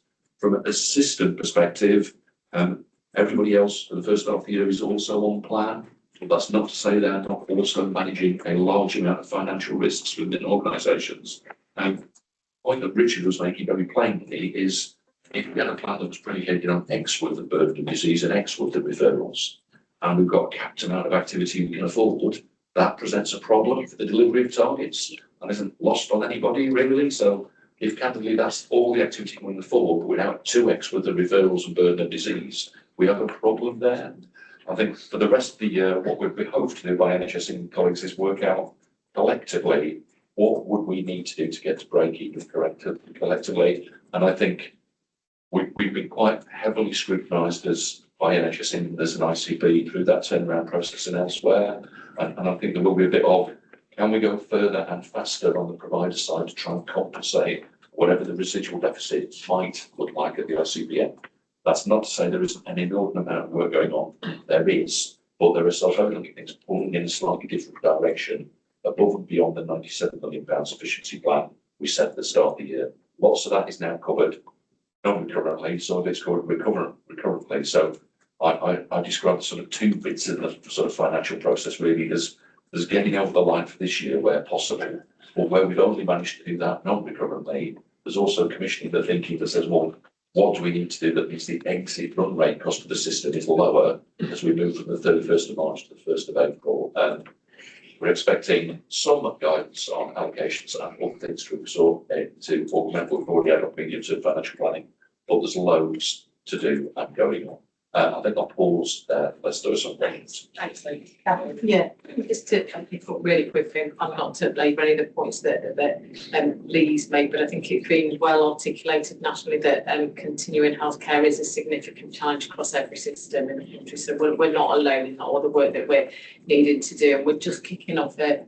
So we've got our internal work programme, but we're just kicking off a scoping of principles, a piece of work based on a proposal that Sarah shared with Gavin and then sort of with Chris around how and what do we work more collectively on across kind of a partnership space. So we're just in the process of setting up an initial meeting with DAS DCS colleagues to just start to kind of work through what that would look like. Thanks, Kathy. Sarah. You won't be surprised to know that was a subject I wanted to come in on, and I'm grateful that both of you have referenced the joint work with local. To be honest, I was a bit disappointed when I read the finance report that in its description of what you're doing around CHC, that wasn't mentioned in any way. I just worry about the idea that there's a bit of NHS work, as you described, getting your house in order over here, and then there's a joint piece of work over here, because there is real danger that we'll end up with an awful lot of friction, let's be honest, between our organisations if what comes out of that third party provider is, oh, well, council should be funding this, council should be funding that. We can then, I suspect, having talking to both my DAS and DCS, be coming with all sorts of cases where we're trying to send it in the other direction. We'll get nowhere with it. And so I suppose I would like to see that third party work as being embraced within the concept of a joint piece of work, rather than two things going on in parallel, which I think will end up just clashing with each other. Can I go short, Lee, or what this looks like? So I think there are two pieces of work there, and I think that's really important. So I think there's a piece of work around making sure that we are adhering to the frameworks related to the areas of work that we need to do and provision. So that's the piece of work that we're working with internally, and we are working with a third party provider to support us with some capacity in that space, because we've got workforce capacity challenges there. I think the other broader piece of work is exactly what you described in relation to principles of how we start to work on that together and how we might commission things differently in the future, but being really clear around making sure that the kind of money is spent appropriately in the right pathways and funded by the right people. And I'm trying to get away from this terminology of cost shifting and cost shunting, because I don't think that's helpful in the conversation space that we're all wanting to get into. So the thing we are commissioning is getting our house in order is not getting into. It's a narrow view of the NHS's statutory role, therefore this is where you're crossing the line, because candidly it's just going to move costs across. So that isn't the commission. The commission is, are we reviewing patients as rapidly as we can, candidly, to ensure that we've got people delivering lives with less support where that's appropriate. That's the piece of work we need to do in the NHS space, and candidly I've got to do that, Kathy and myself, in terms of assuring NHS England around the cost growth. So in a way that's kind of non-negotiable. That isn't, however, going to finish up with, here's the bill that I then subsequently want with local government partners, because it's just moving the bump onto the carpet. So I think there's some very specific work we've got to do. Project A, about getting our act together and providing assurance to NHS England, doing all that we can on our statutory accountabilities associated with CHC. But that's project one, which doesn't invalidate whatsoever that being in due course of broader projects doing the work jointly, which I prefer to do. So there's two phases. I think we need to join them together. But I've tried previously to provide some assurances, Kathy, that I know from other experience of other DASs and other systems, when you commission some of these outfits, what some of the conclusions could be. We've been very instructive about that being singularly unhelpful.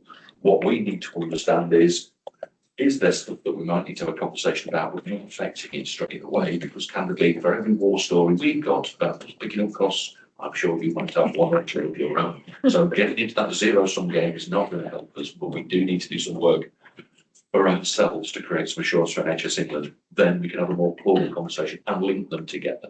Okay. That is reassuring. Your experience of other reviews is also our experience of other reviews in other places. So that's the anxiety from local government. Which is understood and isn't lost on. And that is what your reassurances are appreciated. I suppose it's just something we're going to need to keep under review. And I think the sooner we can get that joint piece of work underway, the more that will help provide us all with confidence. And I think there's a lot to go at here. I genuinely do. Thank you. Moira? Yeah, I mean, I'm just wondering from a governance perspective, is there a way of trying to join those two pieces of work together? I'm not quite sure what the answer is, but perhaps we have a think about it. So that both, there's a transparency in terms of the conversations that are taking place, both in terms of the NHSE stuff and the wider stuff. So I think so we have been involved in regional meetings around how we might need to work more collectively together across the space and best practice guides that have been developed nationally on cross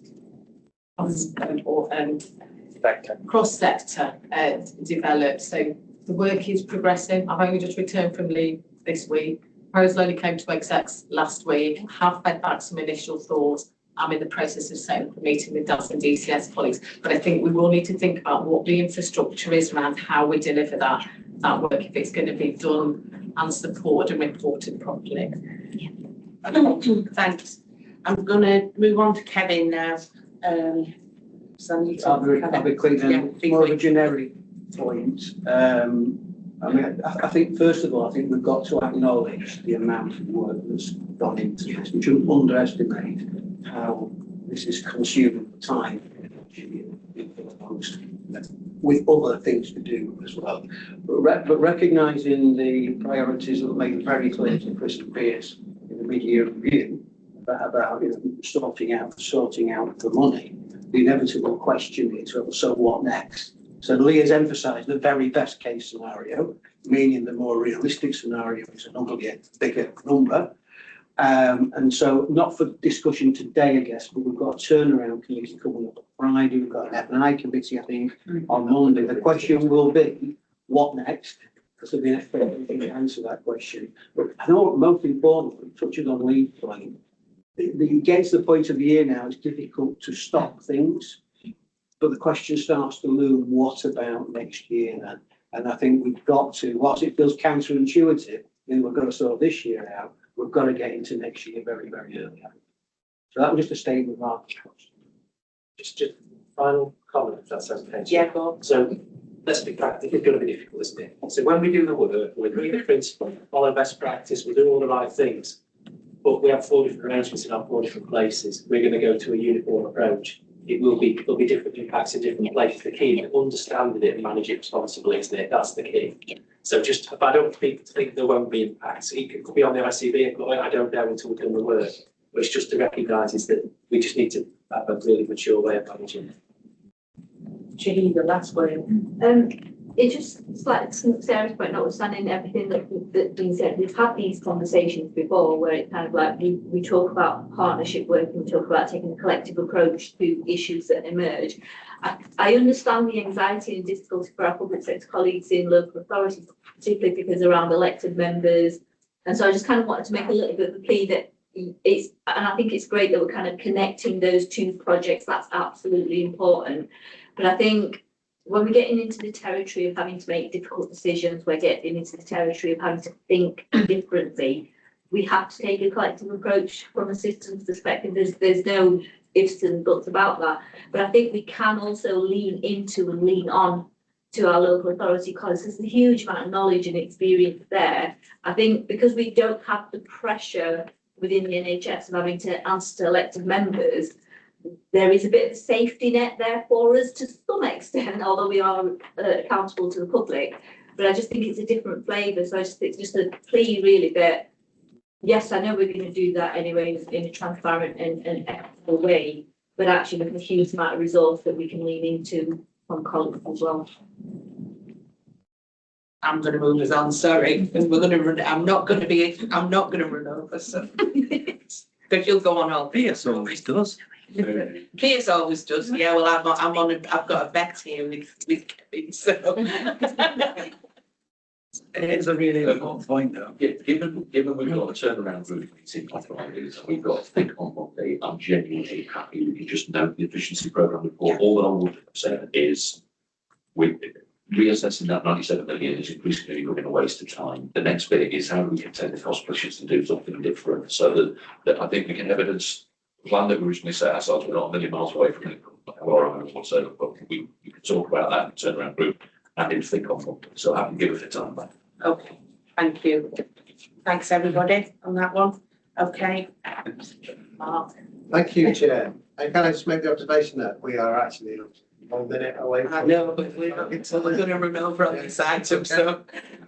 So I will take the report as read because there's quite a lot of content, but I'll break it down into 3 sections. The first element just gives the usual update on corporate insurance activities, number of FLYs, number of so the access requests and our performance around that, number of complaints. That information is in the report. The second part again is the standard reporting back to the board, a summary of the key items of business transacted in the ICB subcommittees. So that's set out. But I do want to also draw the link between that section, which is a summary of the business, and items 21 and 20, and also item 11, which is the formal notes of those meetings, which I brought, and the formal escalation from those committees. So that's kind of the governance geek bit about closing those links. So the second part that I've highlighted is around the business. The third part are policies for ratification, and the large bulk of those relate to necessary updates, the emergency planning and resilience response policies that the organisation is required to have as a category 1 responder. So they're set out and listed for ratification. And I do just want to draw out one particular policy, which isn't part of that bundle, which is a commissioning policy, which is around the eligibility criteria for new referrals to South Yorkshire and right to choose adult specialised weight management service. Long title, but it's a policy that was approved at the 17th of September from an executive group, which is a delegated group, a subcommittee of the board, and approved the implementation of a revised policy with a revised threshold. And that if necessary, I think they've got some criteria they can support to. But that policy has been approved by the formal executive group and it's part of the bundle to be ratified today. I think it's worth noting that it has passed into a kind of a live transaction. It has been transacting. And so that's the third bundle of stuff to present to board for ratification. I'll stop there. Okay. Time for questions. Yeah. David, do you want to say anything on the weight management? Yeah, I'm happy to do that. I mean, not to go to great detail. So I think most people recognise the world of weight loss treatments have significantly changed of late. And following the NICE TA publication for tirzepatide, one of their new injections with a 12-year funding variation, it got us into the process of looking at our weight loss management services across South Yorkshire. It's estimated about 100,000 people would be eligible for tirzepatide. We know that brings significant cost pressures that exist already. When we looked at cohort 1, which was the expectation for this year, we've got funding for about 600 people, but we've identified 2,200. Unfortunately, that guidance wasn't in line with previous guidance that had been published by NICE in regards to similar types of therapies.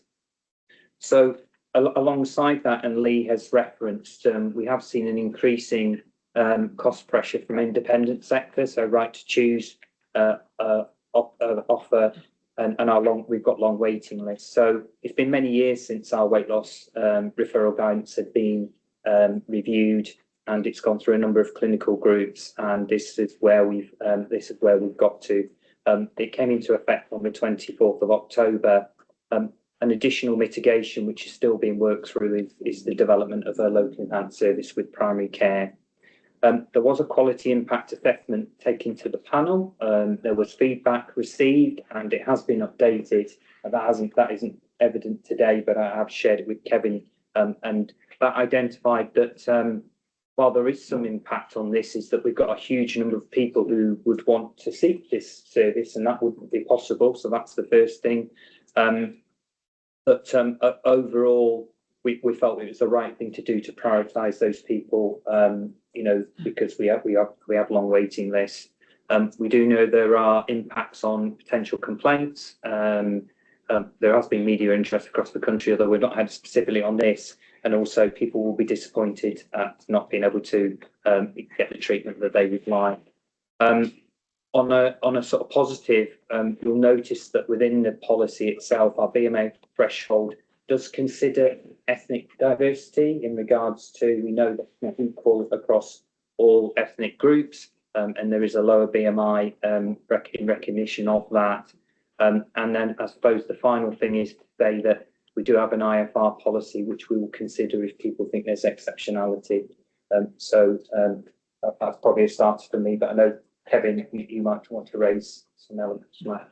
Well, I think you've headed me off at the pass, which is helpful, which is really helpful. I mean, clearly we note the status of the decision taken. I think that explanation was really helpful.